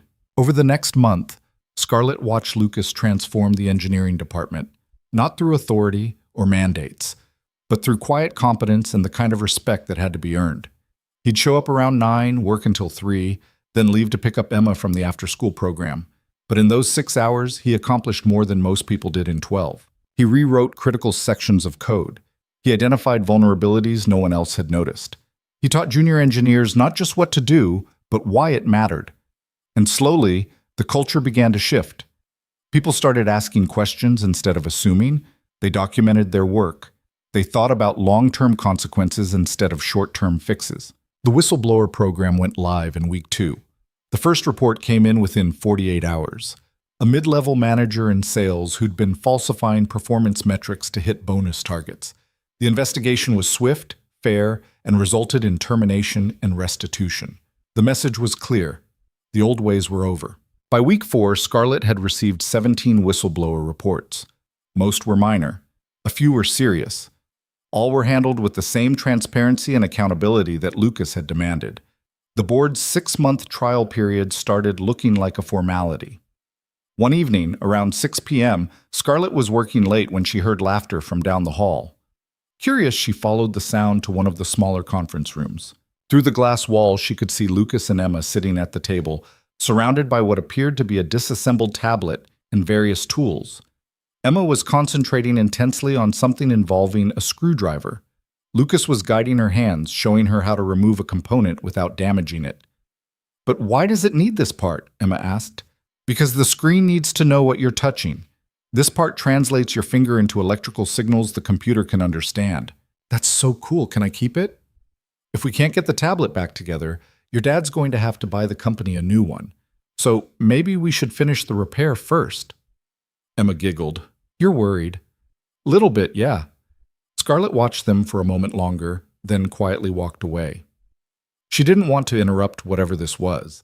A father teaching his daughter, yes, but also someone rebuilding trust in a place that had broken him. 2 months into Lucas's consultancy, the company's stock had recovered to pre-crisis levels. Customer satisfaction ratings were at an all-time high, and Scarlett had successfully fought off 3 more attempts by various board members to return to traditional management practices. She was in her office reviewing quarterly projections when Lucas appeared in her doorway, holding 2 cups of coffee. "Got a minute?" he asked. "For coffee?" "Always." He came in and set 1 cup on her desk, then settled into the chair across from her. They'd developed an easy routine over the past weeks. Morning check-ins, afternoon problem-solving sessions, occasional late-night crisis management when something broke. It felt natural in a way most of her professional relationships didn't. "I've been thinking about something," Lucas said. "Your 3-month deadline from the board is coming up, 2 weeks from now." "I know, trying not to panic about it." "You're going to pass. The metrics are good. The board knows it. Even Thornton has stopped actively trying to get you fired. He's moved on to passive-aggressive emails instead. I consider it progress." Lucas smiled. "My point is, you've stabilized the company, fixed the immediate problems, but you're still playing defense, reacting to crises instead of building something new." Scarlett leaned back in her chair. "What are you suggesting?" "I'm suggesting that maybe it's time to stop fixing your father's company and start building your own." He pulled out his tablet and showed her a series of documents. "I've been working on something. A proposal for a complete infrastructure overhaul. Not just maintaining what exists, but rebuilding from the ground up with modern architecture, better security, genuine privacy protections built into the foundation." She scanned through the documents, her eyes widening as she understood the scope. "This is massive. It would take years. 3 years, probably. Maybe 4. But at the end, you'd have something truly innovative, something that actually deserves the trust people place in it. It would also cost a fortune. The board would never approve this kind of long-term investment. Then don't ask them. Not yet." Lucas leaned forward. "Build a prototype. Something small enough to fly under the radar, but significant enough to prove the concept. Show them what's possible. Then make them choose between staying mediocre or becoming extraordinary." Scarlett looked at him, seeing not just the consultant she'd hired, but someone who'd started to believe again. In the work. In the possibility of building something that mattered. "You'd need full-time commitment for something like this," she said. "Not 6 hours a day." "I know." "And you'd need a team, resources, lab space, probably a bigger budget than I can justify without board approval." "I know that too." "So why are you proposing it?" Lucas was quiet for a moment. "Because Emma asked me last night if I liked my job. And I realized it was the first time in years I could honestly say yes. Because I'm working with someone who actually cares about doing things right instead of just doing things profitably. And because I'm tired of fixing other people's mistakes. I want to build something new, something that can't be corrupted or compromised or buried when it becomes inconvenient." He met her eyes. "I'm asking if you want to build it with me." Scarlett felt something shift in her chest. This was bigger than a consultancy, bigger than crisis management. This was a genuine partnership, a shared vision. It was also risky as hell. If we do this, she said slowly, and it fails, we both go down. The board will use it as proof that I'm reckless. Your reputation will take another hit. We could lose everything. Yeah, and if we succeed, we'll have built something actually worth protecting. That's the idea. She looked at the documents again, seeing past the technical specifications to what they really represented. A chance to build something honest, something that didn't require compromises or closed doors. Okay, she said, let's do it. Lucas smiled, and for the first time since she'd met him, it reached his eyes. They shook hands across her desk, sealing an agreement that would change both their lives in ways neither of them could predict. Outside, Seattle continued its evening routine, oblivious to the quiet revolution being planned on the 42nd floor. But somewhere in the building, the seeds of something new had just been planted, and this time, they were going to let it grow. The prototype lab was supposed to be secret, but by the end of the first week, half the engineering department knew something was happening in the sealed-off section of the 23rd floor. Scarlett had requisitioned the space under the guise of infrastructure research, which was technically true but deliberately vague. Lucas had handpicked a team of 5 engineers, people he trusted, people who'd proven they cared more about the work than the politics. They called themselves Project Cornerstone, though Lucas hated the name. It sounds like a construction company, he'd said when Sarah Park suggested it. That's the point, Sarah had countered. We're building a foundation, from the ground up. The name stuck. Scarlett found herself spending more time on the 23rd floor than in her own office. The board meetings and investor calls still demanded her attention, but her mind was always partially elsewhere, thinking about architecture diagrams and security protocols and the ambitious timeline Lucas had laid out on the whiteboard. 3 weeks into the project, they hit their first major obstacle. It's not going to work. Marcus Wu, who'd delayed his move to Boston by 2 months specifically to work on Cornerstone, stood at the whiteboard, marker in hand, looking frustrated. The encryption layer we're proposing requires processing power that doesn't exist yet. Not commercially, anyway. We'd have to custom build processors, which would cost millions and take years. Lucas leaned back in his chair, fingers steepled. Then we don't use traditional encryption. What are you suggesting? Quantum? Because that's even more expensive and less reliable. I'm suggesting we think laterally. The problem isn't encryption, it's centralization. We're trying to protect data in one place. What if we don't keep it in one place? Sarah looked up from her laptop. Distributed storage? That's not exactly revolutionary. Not just distributed, fragmented. Each piece of data split across multiple nodes, encrypted separately with the assembly key generated locally on the user's device. Even if someone compromises our servers, all they get are useless fragments. The room went quiet as people processed the implications. That's insane, Marcus said slowly. The computational overhead alone would be handled client-side. We're not processing it. The user's device is. What about users with older devices? Limited processing power.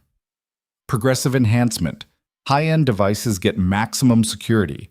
Older devices get standard encryption. But everyone gets better protection than they have now. Scarlett watched the debate unfold, feeling out of her depth technically, but understanding the core principle. Instead of building a fortress, they were building a system where there was nothing worth stealing. It was elegant in its simplicity, terrifying in its ambition. How long would it take to build a working prototype? She asked. Lucas and Marcus exchanged glances. 6 weeks, Marcus said. Maybe 8. You have 4. That's not enough time. I know, but that's all I can give you before the board starts asking questions about what I'm spending research budget on. 4 weeks to prove the concept. Then we can request proper funding. The team grumbled but accepted it. Scarlett had learned that engineers responded better to impossible deadlines than comfortable ones. Something about the challenge brought out their creativity.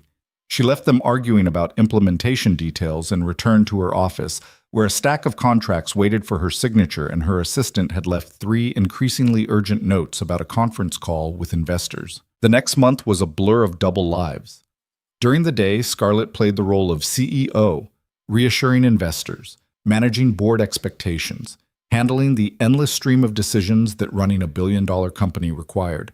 But her real focus was always on the 23rd floor, where Lucas and his team were building something that could change everything. She started staying late long after most employees had gone home. The executive floor would empty out around 7, leaving just her and the cleaning crew. Around 8, she'd take the elevator down to 23 and find Lucas still working, Emma usually asleep on the couch in his office, wrapped in a blanket Lucas kept there for exactly this purpose. "You should take her home," Scarlett said one night, finding him reviewing code at 9:30 with his daughter curled up nearby. "I will. Soon. Just want to finish this section." "That's what you said an hour ago." Lucas looked up, surprised. "You've been here an hour?" "In the lab, yeah. You were too focused to notice." She pulled up a chair and sat down. The office was small, cluttered with technical manuals and Emma's drawings taped to the walls. It felt more real than her pristine corner office with its designer furniture and carefully curated art. "We're close," Lucas said, gesturing at his screen. "Really close. The fragmentation algorithm is working better than expected. We're seeing 98% efficiency with 0 data loss." "In English?" "It works. Not perfectly, but well enough to prove we're not crazy." Scarlett felt something loosen in her chest. "Show me." He pulled up a demonstration, walking her through how the system would work from a user's perspective. Upload a file, watch it disappear into fragments, retrieve it instantly when needed. Simple on the surface, revolutionary underneath. "This could actually work," she said quietly. "Don't sound so surprised." "I'm not surprised you can build it. I'm surprised the board might actually approve it." Lucas saved his work and closed his laptop. "You're worried about the presentation. I'm worried about a lot of things. The presentation is just the most immediate." She rubbed her eyes, feeling the weight of sleepless nights catching up with her. "Thornton's already skeptical. Patricia thinks we should be focused on quarterly earnings instead of long-term innovation. And Margaret, who's been my only real ally, is starting to question whether I'm spending too much time on pet projects." "This isn't a pet project. I know that. You know that. But to them, it looks like the CEO playing scientist instead of leading." "Then show them why it matters." Lucas stood and walked to the window, looking out at the Seattle skyline lit up against the night. "You're trying to build something that actually deserves people's trust. That's not a pet project. That's the only thing worth doing." Emma stirred on the couch, mumbling something in her sleep. Lucas went to her automatically, adjusting her blanket and smoothing her hair. The gesture was so natural, so unconsciously tender, that Scarlett felt something catch in her throat. "You're a good father," she said quietly. "I'm a tired father who keeps his kid out too late because he can't stop working." But he said it with affection, not guilt. She knows you're building something important. That matters to kids, knowing their parents care about something bigger than just paying bills. "Is that what your father taught you?" The question caught her off guard. She thought about her father, brilliant, driven, ruthless when he needed to be. Had he taught her that work mattered? Or had he taught her that work was all that mattered? "My father taught me how to run a company," she said carefully. "But he didn't teach me how to build something worth running. I'm learning that from you." Lucas looked at her, something shifting in his expression. "We're learning it together." The moment stretched between them, charged with something neither of them was quite ready to name. Then Emma shifted again, and Lucas bent to pick her up. "I should get her home." "Yeah, I should get some sleep too." Scarlett stood, suddenly aware of how close they were standing in the small office. "See you tomorrow?" "Tomorrow. And Scarlett?" "Yeah?" "Thank you. For trusting me with this, for giving me a chance to build something that matters." "Thank you for taking the chance." She left before the moment could become more complicated, taking the elevator up to her office to grab her things. But as she drove home through empty streets, she couldn't stop thinking about the way Lucas had looked at her, like she was someone worth believing in. It was dangerous, that feeling. Professional boundaries existed for good reasons, but she couldn't quite bring herself to regret crossing them. The 4-week deadline arrived with the kind of pressure that made everyone slightly frantic. The team had been working 18-hour days, surviving on coffee and takeout, and the desperate energy of people who knew they were building something extraordinary. The prototype was functional, but rough around the edges, held together with workarounds and optimistic assumptions about how forgiving the demonstration would be. "We need another week," Marcus said the night before the board presentation. They were in the lab at 11 p.m., running final tests. "Just one more week to smooth out the edge cases." "We don't have a week." Scarlett was reviewing the presentation slides for the 10th time, trying to find the narrative thread that would make board members understand why this mattered. Tomorrow at 2 p.m., I'm either showing them something that works or admitting I wasted a month of research budget on vapor. It works, Lucas said firmly. He was at his workstation, eyes locked on streams of data flowing across multiple monitors. It's not perfect, but it works. We can demonstrate core functionality. That's enough.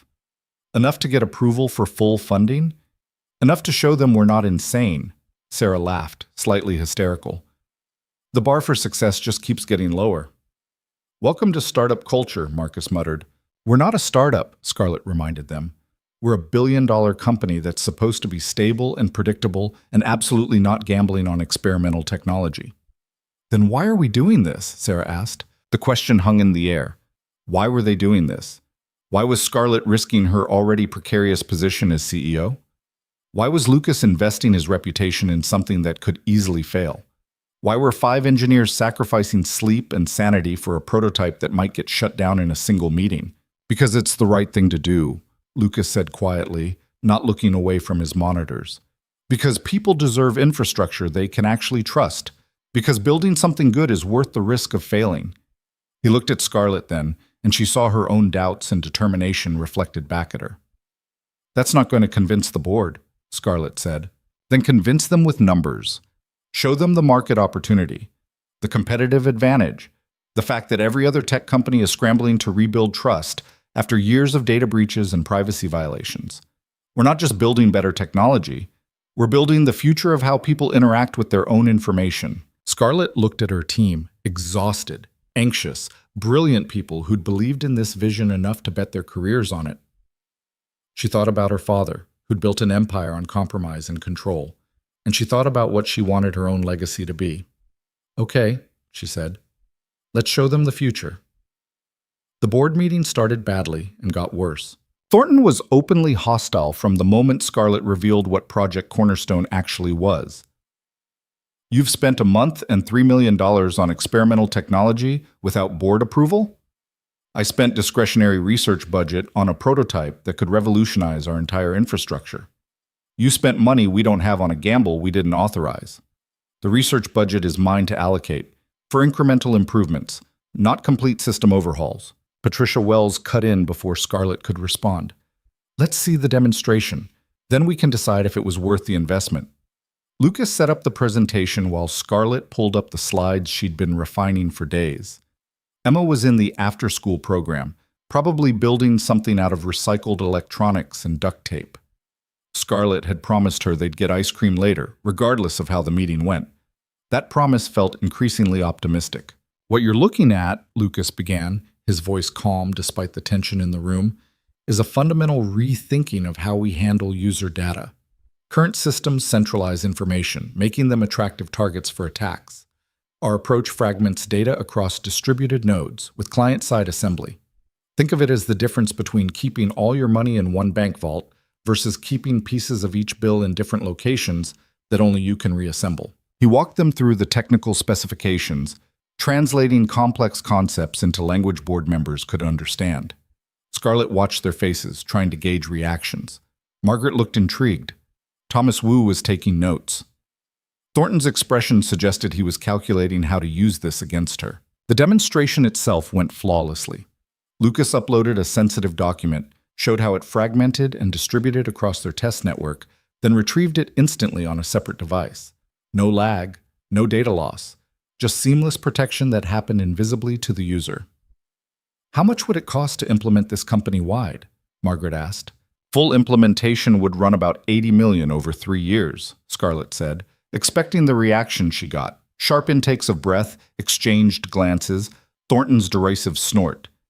$80 million for technology that doesn't have a proven track record, Thornton said. That's insane. It's an investment in the only thing that actually matters, user trust. Scarlett kept her voice level. Every competitor we have is dealing with data breaches and privacy scandals. We have the opportunity to build something genuinely secure, to be the company people trust with their most sensitive information. Or we could improve our existing systems for a fraction of the cost, Patricia countered. Incremental enhancement instead of revolutionary gambling. Incremental enhancement is how we ended up with the infrastructure that collapsed 2 months ago, Lucas said quietly. You can patch a broken foundation forever, but eventually you need to rebuild. Thornton turned on him. With all due respect, Mr. Reed, your last foundation failed spectacularly. My last foundation, Lucas said, his voice hardening, was deliberately sabotaged by someone in this room's predecessor. It failed because people like Hammond prioritized profit over integrity. We're proposing the opposite approach. We're proposing spending $80 million on hope, Thornton shot back. We're proposing spending $80 million on the future, Scarlett stood, commanding attention. Every metric we have shows that users are demanding better privacy protection. Governments are passing stricter regulations. Our competitors are scrambling to respond. We have the technology, the expertise, and the opportunity to lead instead of follow. The question isn't whether we can afford to do this, it's whether we can afford not to. The room fell silent. Margaret was the first to speak. I move that we approve a pilot program, $20 million for the first year. If it meets predetermined success metrics, we continue funding. If it doesn't, we shut it down and write it off as research and development. I second, Thomas said.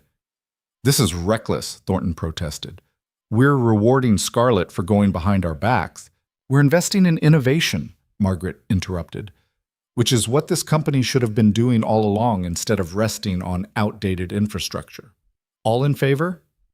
The vote was 6-3 in favor. Scarlett felt her knees go weak with relief. 20 million wasn't 80, but it was enough. Enough to prove the concept, enough to build something real.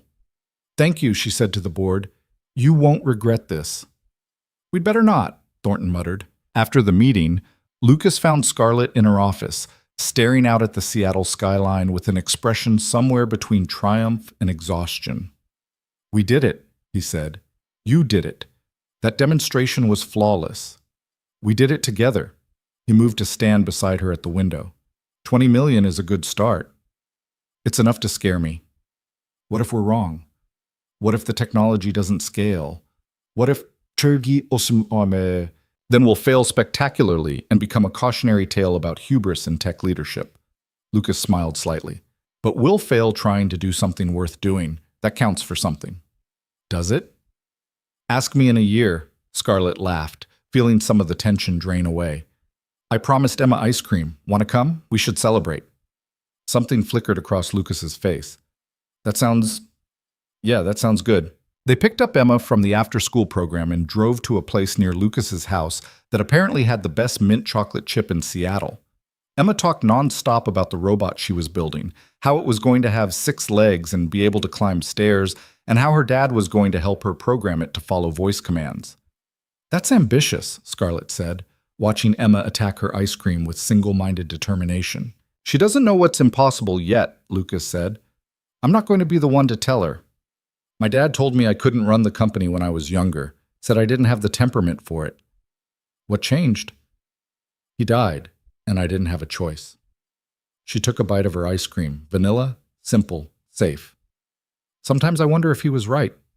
If I'm just fumbling through this because I have to, not because I'm actually good at it. You're good at it, Lucas said firmly. You're building something worth protecting. Your father built something that required constant compromise and ethical shortcuts. There's a difference. Emma looked up from her ice cream, her face serious. Is your dad dead too? Emma, Lucas started, but Scarlett shook her head. It's okay. Yeah, he died a few months ago. Do you miss him? The question was so direct, so childishly honest, that Scarlett didn't know how to answer. Did she miss him? She missed the idea of him, the security of having someone else making the hard decisions, but the reality of who he'd been, the compromises he'd made, the people he'd hurt, she didn't miss that. Sometimes, she said carefully, but mostly I'm trying to build something better than what he left behind. Emma nodded like this made perfect sense. My mom died when I was 4. I don't remember her much, but Dad says she would have wanted me to build cool things. So I do. That sounds like good advice. She was smart, Lucas said quietly, looking at his daughter with an expression that made Scarlett's chest ache. Would have loved Cornerstone. She always said the best technology was the kind people didn't have to think about. They finished their ice cream and drove back through the city as the sun set, painting the sky in shades of orange and purple.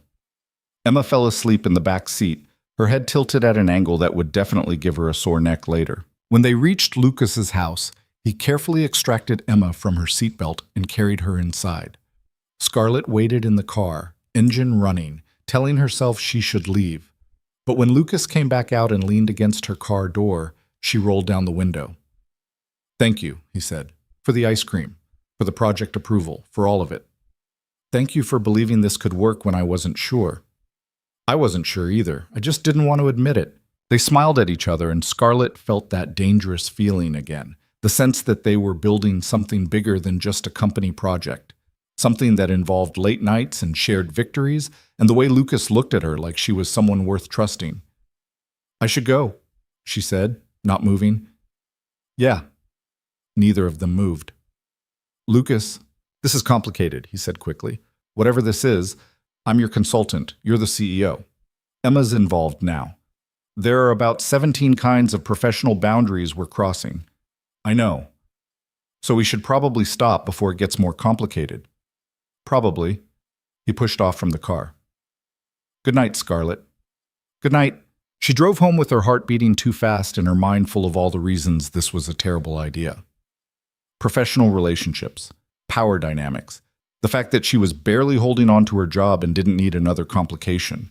But when she got home to her empty apartment with its expensive furniture and pristine silence, all she could think about was the warmth in Lucas's eyes when he talked about his daughter. The way he'd looked at her over ice cream like she was someone real, not just a CEO or a Vail or a person who needed to maintain perfect composure at all times. She fell asleep thinking about possibility and woke up determined to keep things professional. The determination lasted exactly 3 days. The engineering team for Cornerstone expanded to 12 people as the pilot program ramped up. They took over half the 23rd floor, installing additional servers and workstations. The energy was electric, people working on something they believed in, building toward a vision instead of just maintaining the status quo. Scarlett found herself spending more time there than anywhere else. She'd tell herself she was monitoring the investment, ensuring the pilot stayed on track. But really, she was drawn to the creative chaos of it. The whiteboard arguments, the late-night breakthrough moments, the sense that they were building something that mattered. And Lucas. She was drawn to Lucas. It happened gradually, in moments too small to name individually. The way he explained complex technical concepts with patience instead of condescension. How he listened when she talked about board politics, offering insights that cut through the noise. The coffee he started bringing her without being asked, always exactly how she liked it, even though she'd never told him her order. One night, 2 weeks into the pilot program, everyone else had gone home except the two of them.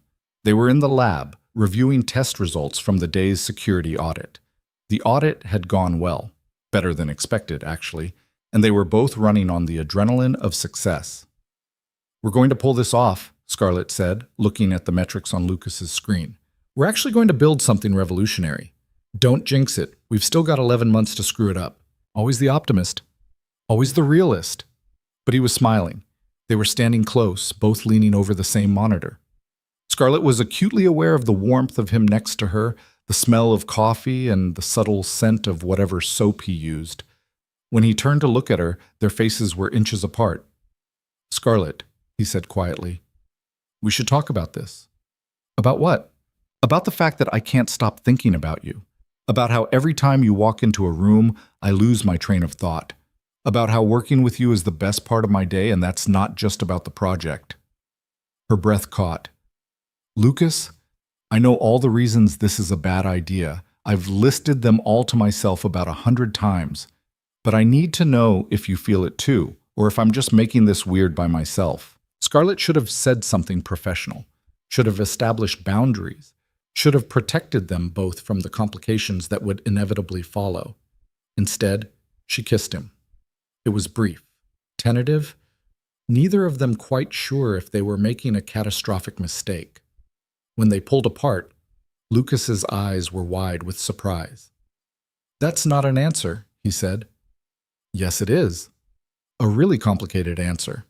Everything about us is complicated." He kissed her again, longer this time, with more certainty. When they finally broke apart, they were both slightly breathless and definitely crossing professional boundaries that couldn't be uncrossed. "We're going to have to tell HR," Scarlett said. "Yeah. And probably disclose it to the board." Probably. Thornton's going to have a field day with this. Definitely. So we're doing this anyway? Lucas took her hand, threading his fingers through hers. I spent 8 months being angry and alone because I was too scared to trust anyone at Vantage Systems again. Then you showed up on my porch in the rain, looking exhausted and determined and like you actually gave a damn about something other than profit margins. I'm tired of being scared. I'm scared, Scarlett admitted.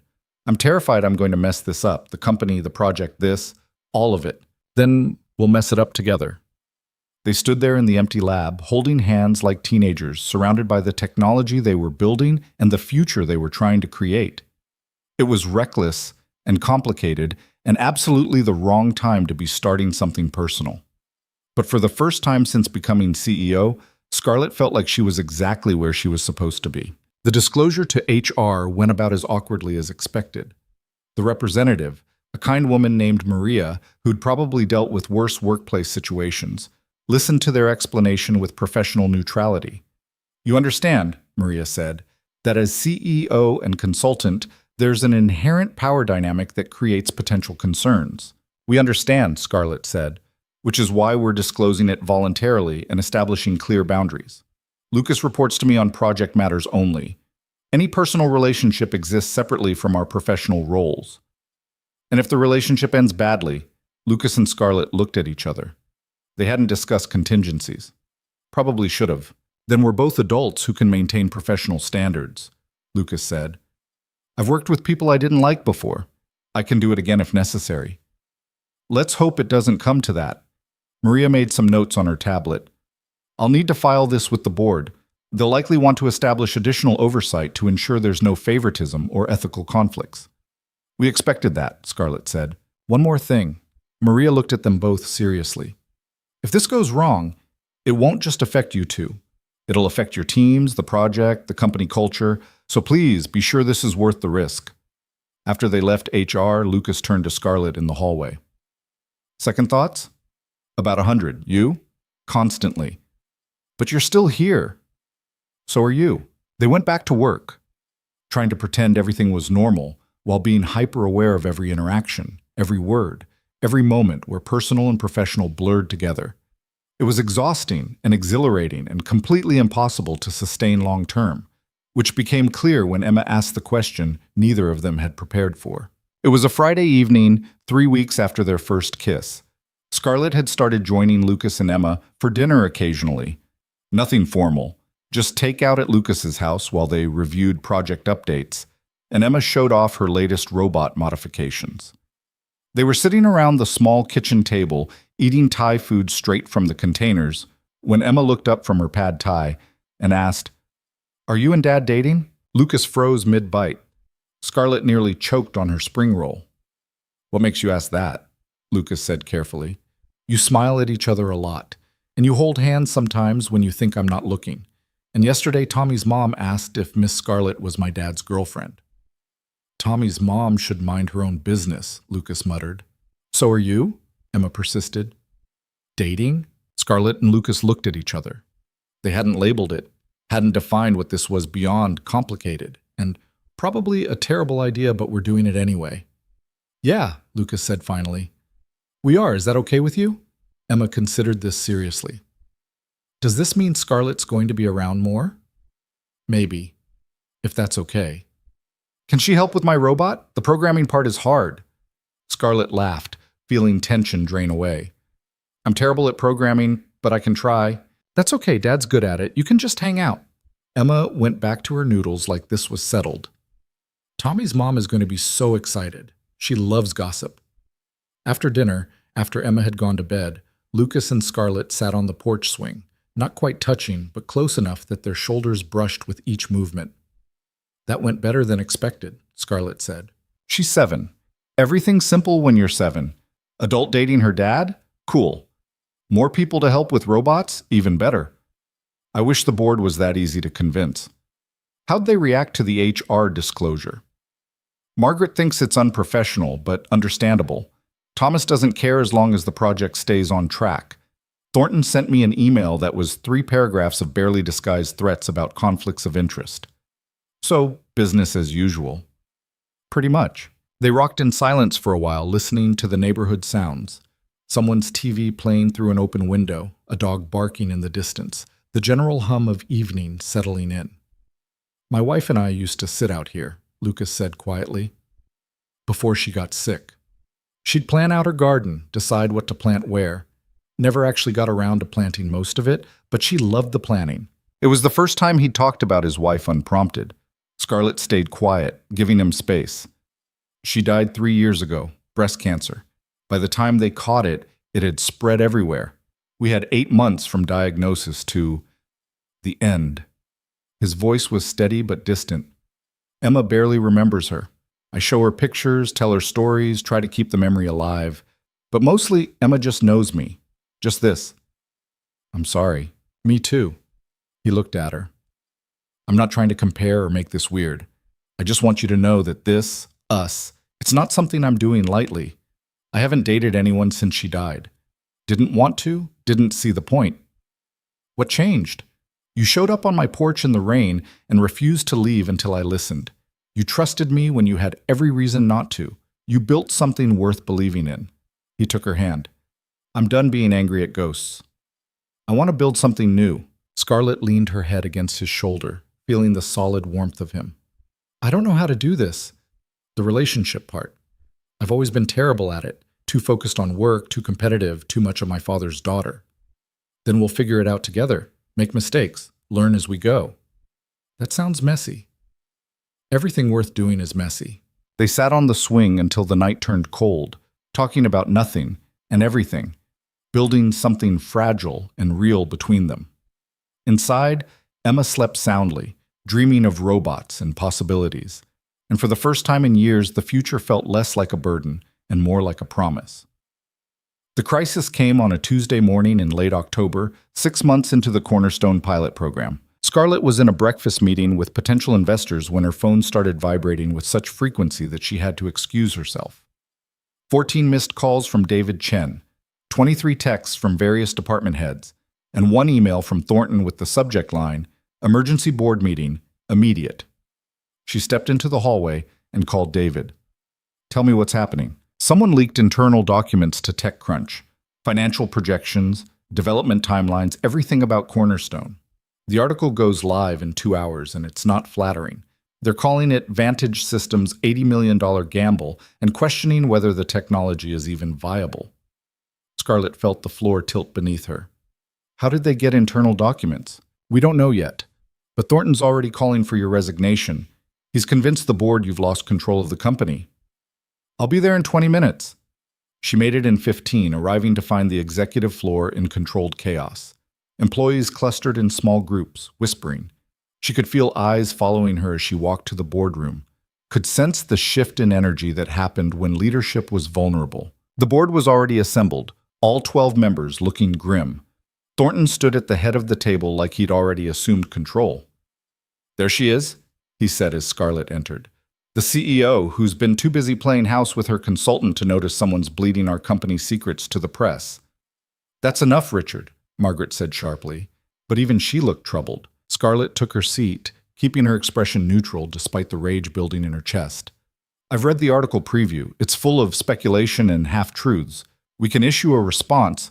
A response won't fix the fact that someone in your inner circle sold us out," Thornton interrupted. "This leak came from inside Cornerstone, your pet project, the one you've been pouring millions into while the rest of the company suffers. The rest of the company isn't suffering.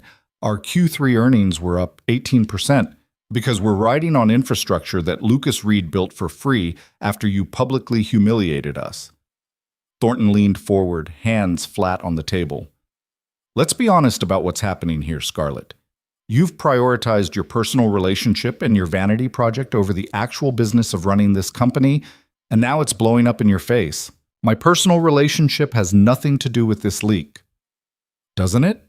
You've given Reed unprecedented access to sensitive information.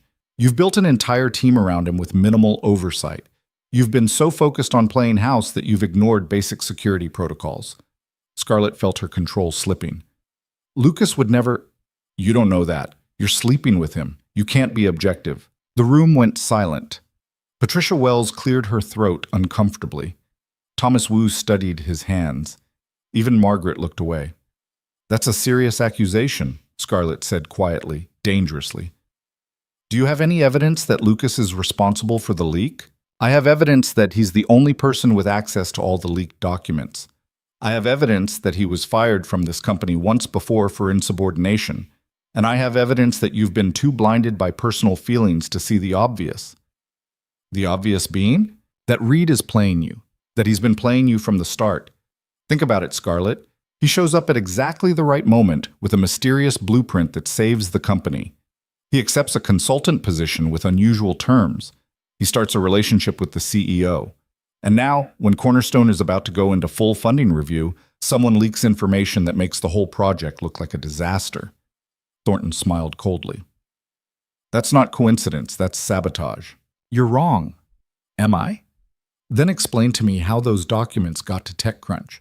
Explain how someone bypassed all our security measures to access confidential files. Explain. I can explain it, a voice said from the doorway. Everyone turned. Lucas stood there looking like he'd dressed in a hurry.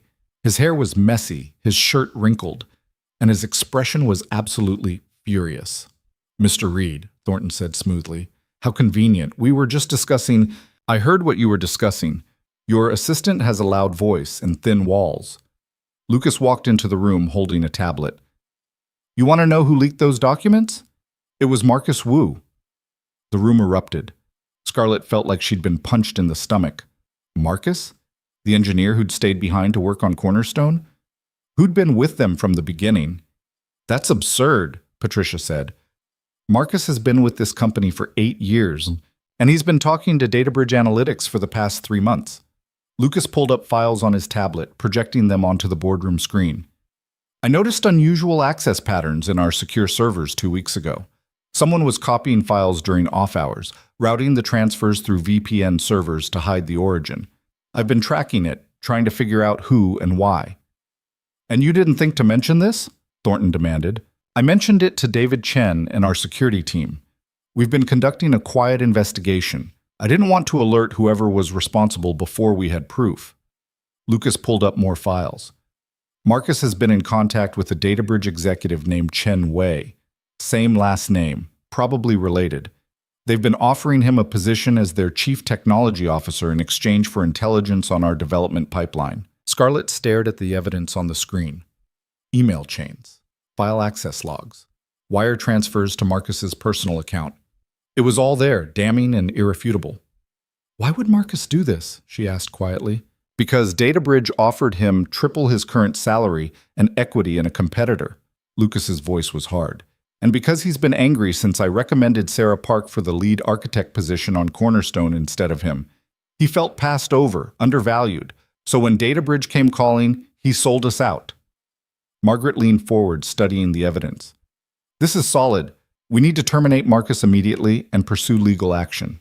Already done, David Chen said, appearing in the doorway.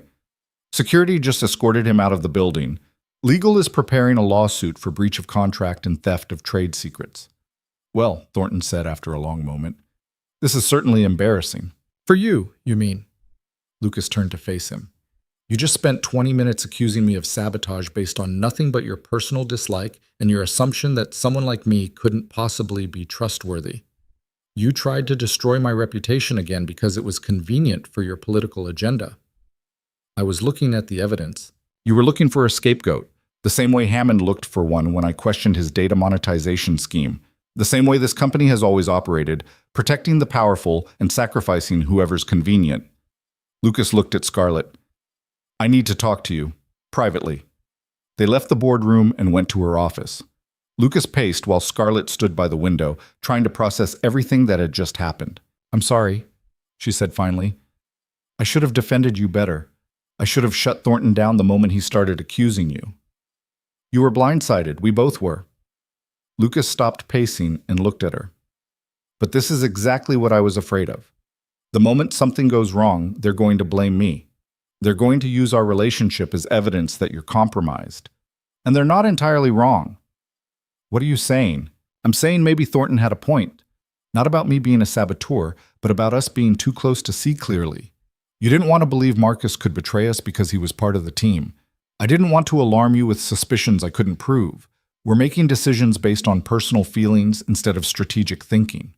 Scarlett felt cold. You want to end this? I want to protect what we've built, both of us. Cornerstone is too important to be derailed by board politics and relationship drama. So what do you suggest? Lucas was quiet for a long moment. I think I need to step back from the consultant role, stay on as a technical advisor, but at a distance. Let someone else run the day-to-day operations. That's insane. You're the only one who fully understands the architecture. Sarah Park understands it almost as well as I do, and she doesn't come with the baggage I do. She can lead the team without giving Thornton ammunition to use against you. And us? He looked at her and she saw the conflict in his eyes. I don't know. Maybe we need to put that on hold too. At least until Cornerstone is fully approved and implemented. Until your position as CEO is more secure. I don't want to put us on hold. Neither do I. But I also don't want to be the reason you lose everything you've worked for. Scarlett crossed to him, taking his hands. Listen to me. I've spent my entire life making decisions based on what other people thought was appropriate, playing by rules designed to protect the status quo. And where did it get me? Running a company I inherited instead of built, following in my father's footsteps instead of making my own path. She squeezed his hands. Meeting you changed that. You showed me what it looks like to refuse to compromise on things that matter. I'm not going to start compromising now. Even if it costs you your job? Even then. Because what's the point of having this job if I have to pretend to be someone I'm not? Lucas pulled her into a hug, and they stood there for a long moment, holding on to each other while the storm raged outside her office door. We're going to have to fight, he said quietly. Thornton's not going to let this go. He'll find other ways to come after us. Let him try. But as they separated and Scarlett returned to face the board, she couldn't shake the feeling that they'd just crossed a line they couldn't uncross. The battle lines were drawn now. Thornton on one side, determined to remove her from power, her on the other, fighting not just for her position, but for the right to live her life on her own terms. The TechCrunch article published at noon. It was as bad as David had warned, full of leaked financials, skeptical quotes from anonymous board members, and speculation that Cornerstone was a vanity project doomed to fail. Within hours, the stock dropped 12%. Shareholders started calling for explanations. Competitors began circling, sensing weakness. Scarlett spent the afternoon in damage control meetings, issuing statements, reassuring investors, trying to contain the bleeding. By 6 p.m., she was exhausted and angry and seriously questioning every decision that had led to this moment. Lucas found her in her office at 8, staring blankly at her computer screen. Emma's with a babysitter, he said. I told her I had to work late. Which is technically true. You should go home. Spend time with your daughter. This mess will still be here tomorrow. So will you. He pulled up a chair and sat down. I've been thinking about Thornton's accusations, about why he's so determined to see me as the enemy. Because he's an insecure man who can't stand anyone challenging his authority? Partly, but also because I represent everything he's afraid of. I'm proof that the old way of doing business, protecting corrupt executives, burying inconvenient truths, prioritizing profit over people, doesn't work anymore. As long as I'm here, I'm a reminder that he and Hammond and everyone like them were wrong. Scarlett leaned back in her chair. So what do? We prove them wrong, publicly, definitively. Lucas pulled out his tablet and showed her a document. I've been working on a response to the TechCrunch article, not defensive or apologetic, just facts. What Cornerstone is, what it does, why it matters, and a challenge. What kind of challenge? We invite independent security experts to audit the system, give them full access, let them test it, try to break it, publish their findings, complete transparency. That's risky. If they find vulnerabilities, they will. No system is perfect, but we'll fix them publicly, showing exactly how we respond to problems. We turn the skepticism into an opportunity to prove we're serious about security and accountability. Scarlett read through his proposal. It was audacious and terrifying and exactly the kind of bold move that would either save them or destroy them completely. Thornton will say we're being reckless. Thornton says that about everything we do. At some point, we have to stop caring what he thinks. The board might not approve it. Then we do it anyway and ask for forgiveness later. Scarlett looked at him, this man who'd been broken by her company and had somehow found the courage to believe in it again. "You're a terrible influence. You know that, right? You're the one who showed up on my porch and wouldn't leave. This is your fault." She smiled despite everything. "Okay, let's do it. Full transparency. Independent audit. Show everyone we have nothing to hide." They spent the next 3 hours refining the proposal, crafting the public announcement, coordinating with the communications team. By the time they finished, it was past 11 and the building was empty except for security guards and the cleaning crew. "I should go," Lucas said, gathering his things. "Babysitter charges extra after midnight. Thank you for today, for all of this. Thank you for not listening to Thornton when he told you to fire me. I considered it for about 30 seconds. 30 seconds? That long? She threw a stress ball at him. He caught it, grinning, and the moment felt so normal and ordinary that Scarlett almost forgot about the crisis surrounding them. Almost. The independent security audit was announced the next morning. The response was immediate and polarized. Tech media praised it as a bold move toward transparency. Competitors mocked it as a desperate publicity stunt. The board split along predictable lines, Margaret and Thomas supporting it, Thornton calling it reckless, the others waiting to see which way the political winds blew. 3 security firms agreed to participate in the audit. All were well respected. All had reputations for being thorough and unforgiving. They were given 4 weeks to test Cornerstone from every angle, with permission to publish their findings regardless of what they discovered. Lucas threw himself into preparation, working 18-hour days to ensure the system could withstand the scrutiny. Sarah Park took over more of the team leadership, proving that Lucas had been right about her capabilities. The rest of the Cornerstone engineers rallied, understanding that their work was about to be judged by some of the harshest critics in the industry. Scarlett watched from a distance, managing board politics and investor relations, while Lucas did what he did best, building something that could survive any test thrown at it. They saw each other less during those 4 weeks. Brief meetings to coordinate strategy, occasional late-night calls when one of them couldn't sleep. But the easy intimacy they'd been developing was put on hold, replaced by professional distance born from necessity rather than choice. Emma noticed. "Dad sat again," she told Scarlett one afternoon when Scarlett stopped by to drop off some documents Lucas had requested.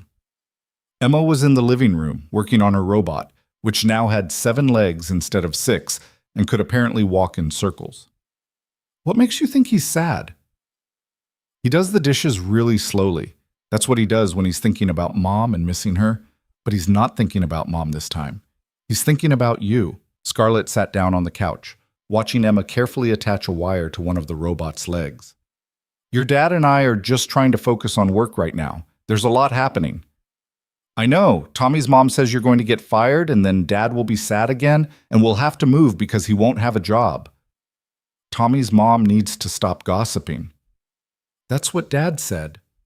Emma looked up, her expression serious beyond her years. "Are you going to break up with him?" "I don't want to. But maybe you have to?" "Maybe. I don't know yet." Emma considered this, then went back to her robot. "Mom used to say that the hard thing and the right thing are usually the same thing. I didn't understand what she meant, but Dad explained it. It means sometimes you have to do stuff that feels bad because it's what you're supposed to do." "Your mom sounds like she was very wise. Dad says I'm like her, smart and stubborn." Emma activated her robot, which immediately tipped over and lay there waving its legs helplessly. "Okay, maybe not that smart. This thing doesn't work at all." Scarlett helped her troubleshoot the balance issue, and they spent the next hour adjusting the robot's center of gravity until it could walk in a relatively straight line. By the time Lucas got home, the robot was doing figure eights in the living room, and Emma was convinced she was going to be a robotics engineer when she grew up. "Look what it can do," Emma demonstrated proudly while Lucas watched with an expression that was equal parts exhausted and delighted. "That's amazing, sweetheart. Did you figure out the balance problem?" Scarlett helped. "She's actually really good at physics, even though she says she's not." Lucas looked at Scarlett, something soft and complicated in his eyes. "She's good at a lot of things." After Emma went to bed, they sat on the porch swing in silence. The Seattle autumn was settling in, leaves turning gold and red, the air carrying a bite that promised winter wasn't far off. 4 more days until the audit results are published," Lucas said. "I know." And then we'll know if everything we've built can survive scrutiny. It will. I believe in it. In you. Even if it doesn't, even if they find critical flaws, it was worth trying. That's what I keep telling myself. Scarlett took his hand. When this is over, the audit, the board politics, all of it, I want to take you and Emma somewhere, just for a weekend. Somewhere that's not Seattle and not work and not crisis management. Like where? I don't know. The ocean? The mountains? Anywhere that's just us being normal people instead of CEO and consultant. I'd like that. He squeezed her hand. Assuming we both still have jobs. Even if we don't. They sat in the cooling night air, holding hands and trying not to think about the 100 ways everything could fall apart in the next few days. The audit results were published on a Friday morning. Scarlett was in her office when the email came through. She opened it with hands that shook slightly, reading through the executive summary while her heart hammered in her chest. The auditors had found vulnerabilities. 7 of them, ranging from minor to moderately serious. But they'd also found something else. She read the conclusion 3 times to make sure she wasn't misunderstanding. Then she called an emergency board meeting. An hour later, the board was assembled. Thornton looked smug, clearly expecting vindication. Margaret looked cautious. The others waited to see which way the winds would blow. The audit results are in, Scarlett said, projecting the report onto the screen. The security firms found 7 vulnerabilities in Cornerstone's architecture. 3 minor, 4 moderate. Nothing critical, nothing unfixable. So your $80 million system is fundamentally flawed, Thornton said. Exactly as I predicted. Actually, no. Scarlett pulled up the next section of the report. The auditors compared Cornerstone's security profile to every other major cloud infrastructure provider. Every single one had more vulnerabilities than we did. Most had critical flaws that had existed for years without being addressed. She let that sink in. The auditor's conclusion is that Cornerstone represents the most secure cloud infrastructure system currently available. Not perfect, but better than anything else on the market by a significant margin. The room was silent. Furthermore, Scarlett continued, all 3 security firms have requested meetings to discuss licensing our technology for their own systems. We've already received preliminary offers totaling over $200 million for partial licensing agreements. Thornton's expression shifted from smug to stunned. So here's what I'm proposing, Scarlett said. We move forward with full implementation of Cornerstone. We fix the identified vulnerabilities publicly, showing our commitment to continuous improvement. We explore the licensing opportunities, which could generate significant revenue, and we position Vantage Systems as the industry leader in secure, privacy-focused cloud infrastructure. That's assuming the board approves full funding, Thornton said, but his voice lacked its usual conviction. I move to approve, Margaret said immediately. Second, Thomas added, the vote was 9-3 in favor. Even some of Thornton's usual allies had abandoned him, seeing the commercial opportunity that Cornerstone represented. After the meeting, Scarlett went straight to the Cornerstone lab. The entire team was gathered around monitors, reading through the audit results with expressions ranging from relief to triumph. Lucas stood at the center of it all, looking exhausted but satisfied. When he saw Scarlett, he excused himself from the celebration and met her in the hallway. We did it, she said. You did it. You fought for this when everyone said it was impossible. We did it together. She wanted to kiss him, to celebrate properly, but they were still in the office and maintaining professional boundaries in front of the team. The board approved full funding, $80 million over 3 years, just like we originally proposed. And Thornton?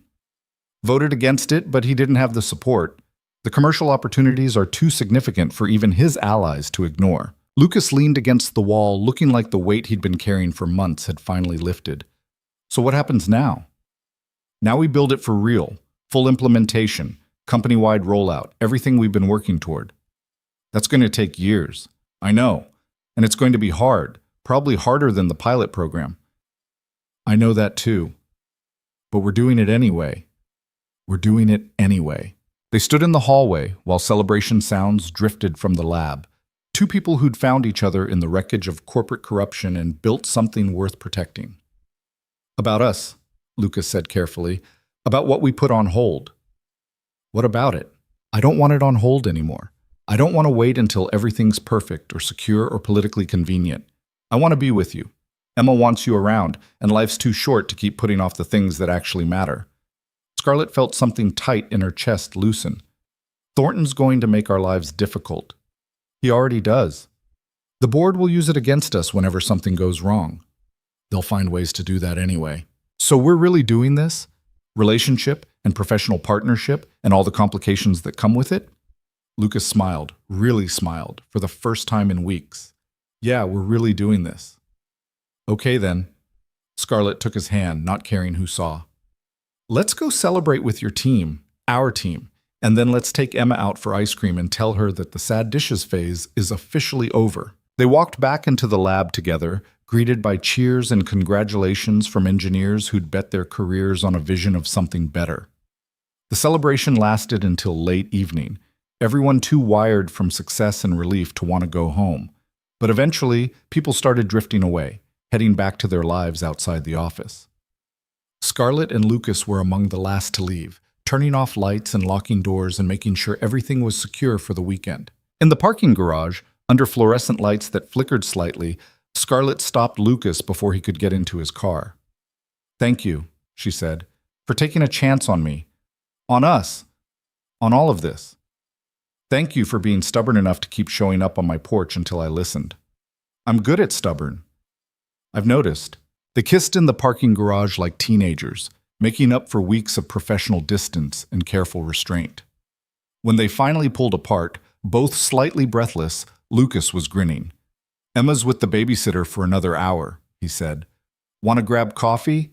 Actual coffee, not crisis management coffee?" "I would love actual coffee." They went to a place near his house, one of those neighborhood spots that stayed open late for students and insomniacs and people who needed a third place that wasn't work or home. They sat by the window watching the street outside, talking about everything except Vantage systems and board politics and the massive project they'd just committed to building. "Tell me something I don't know about you," Lucas said. "Like what?" "Anything. Favorite food, embarrassing childhood story, secret talent, something that's just you, not CEO you." Scarlett thought about it. "I wanted to be a writer when I was younger, before my father decided I was going into business. I used to fill notebooks with stories about people going on adventures, discovering new worlds, being anyone except themselves." "Do you still write?" "No, haven't in years. It felt like admitting defeat, giving up on business to chase something impractical. That's sad." "Yeah, it kind of is." She took a sip of her coffee. "What about you? What did you want to be before you became an engineer?" "A teacher, like my dad. He taught high school physics and made it seem like magic. I wanted to do that too." "Why didn't you?" "Money, mostly.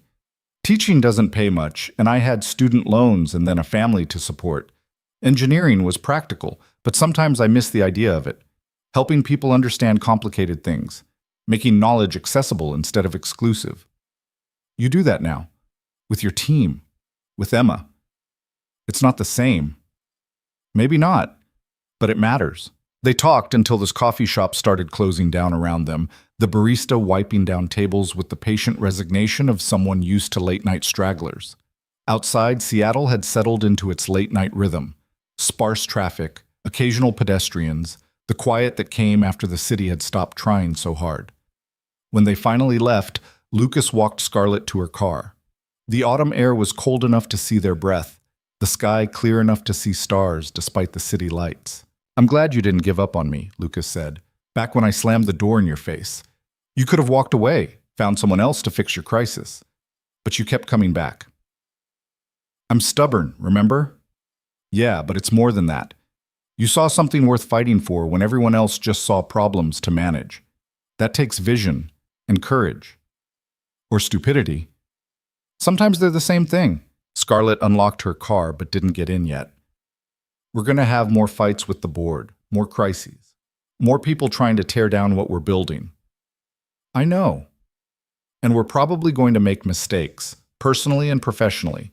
We'll fight, we'll disappoint each other, we'll wonder if we're doing the right thing. Also know that." "So why does this feel like the beginning of something instead of the middle of a disaster?" Lucas pulled her close, his arms warm against the cold night. "Because for the first time in a long time, we're building something that doesn't require us to compromise who we are. We're not perfect. We're probably going to screw this up in new and creative ways, but we're trying to do it right." They stood there in the parking lot, holding each other while the city moved around them, two people who'd found something worth protecting in the wreckage of corporate warfare. And for tonight, in this moment, that was enough. 2 years later, Scarlett stood in the boardroom presenting quarterly results. Cornerstone was running at full capacity. 8.2 billion secure transactions, 0 breaches, 94% client retention. The licensing deals brought in 300 million annually. Thornton was gone, forced out by shareholders. The new board members actually cared about innovation over politics. After the meeting, she found Lucas on the 23rd floor helping a junior engineer debug code. Emma sat nearby, now 9, working on a space exploration game for her computer club. "Board went well," Scarlett said. "Margaret suggested spinning off into our own company." Lucas looked up. "What did you say?" "That we'd think about it, but honestly, we've got something good. Small enough to stay honest, big enough to matter." Emma interrupted without looking up from her screen. "Dad says you're thinking about getting married." Scarlett froze. Lucas's ears went red. "Emma, that was private. You said it while I was in the room. That's not private." Emma looked at Scarlett seriously. "If you are, I want to be a bridesmaid. Tommy's sister got to wear a fancy dress." "We're figuring things out," Scarlett managed. "Well, hurry up. I'm not getting any younger." Lucas grabbed his coat. "Break time. Emma, save your work." They walked to the waterfront, watching Emma chase seagulls while ferries crossed Elliott Bay. "Sorry about that," Lucas said. "We talked about the future last night. She has opinions." "She's 9. Of course she does." Scarlett smiled. "For what it's worth, I've been thinking about it too." "Yeah?"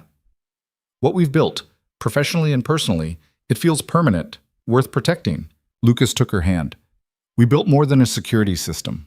We built a company that doesn't require compromising values, a team that trusts each other, a life that works. It's not perfect. We still fight about work-life balance. The new board members still make comments about us. But we're happy, in the imperfect, complicated way real people are." "Yeah, we are." That evening, after Emma had gone to bed, still arguing about learning quantum physics, they sat on the porch swing. "I meant what I said," Lucas said quietly, "about making this permanent." "I know." He pulled out a small box. Inside was a simple ring, no massive diamond, just elegant and honest. "I was going to plan something elaborate," he said, "but that's not us." "No," Scarlett agreed, taking the ring. "It's not." "I didn't actually ask yet." "You were going to. The answer is yes." They sat together, engaged and certain. Inside, Emma's 7-legged robot finally worked. Down the street, neighbors settled in for the night. Across the city, Vantage systems ran on infrastructure built with integrity instead of compromise. The company that erased Lucas now bore his fingerprint on every system. The woman who inherited corruption had rebuilt something worth leading. The girl who lost her mother had gained a family that chose each other daily. It wasn't perfect. There would be more fights, more crises, more doubt. But they'd face it together, building something that mattered one decision at a time. And that was the only kind of ending worth having, messy, real, and built on the truth that doing right by people always matters more than protecting power. Some stories don't end with triumph. They end with the quiet resolution to keep building, keep trying, keep showing up for the work and the people who depend on you. This was one of those stories. And it was enough.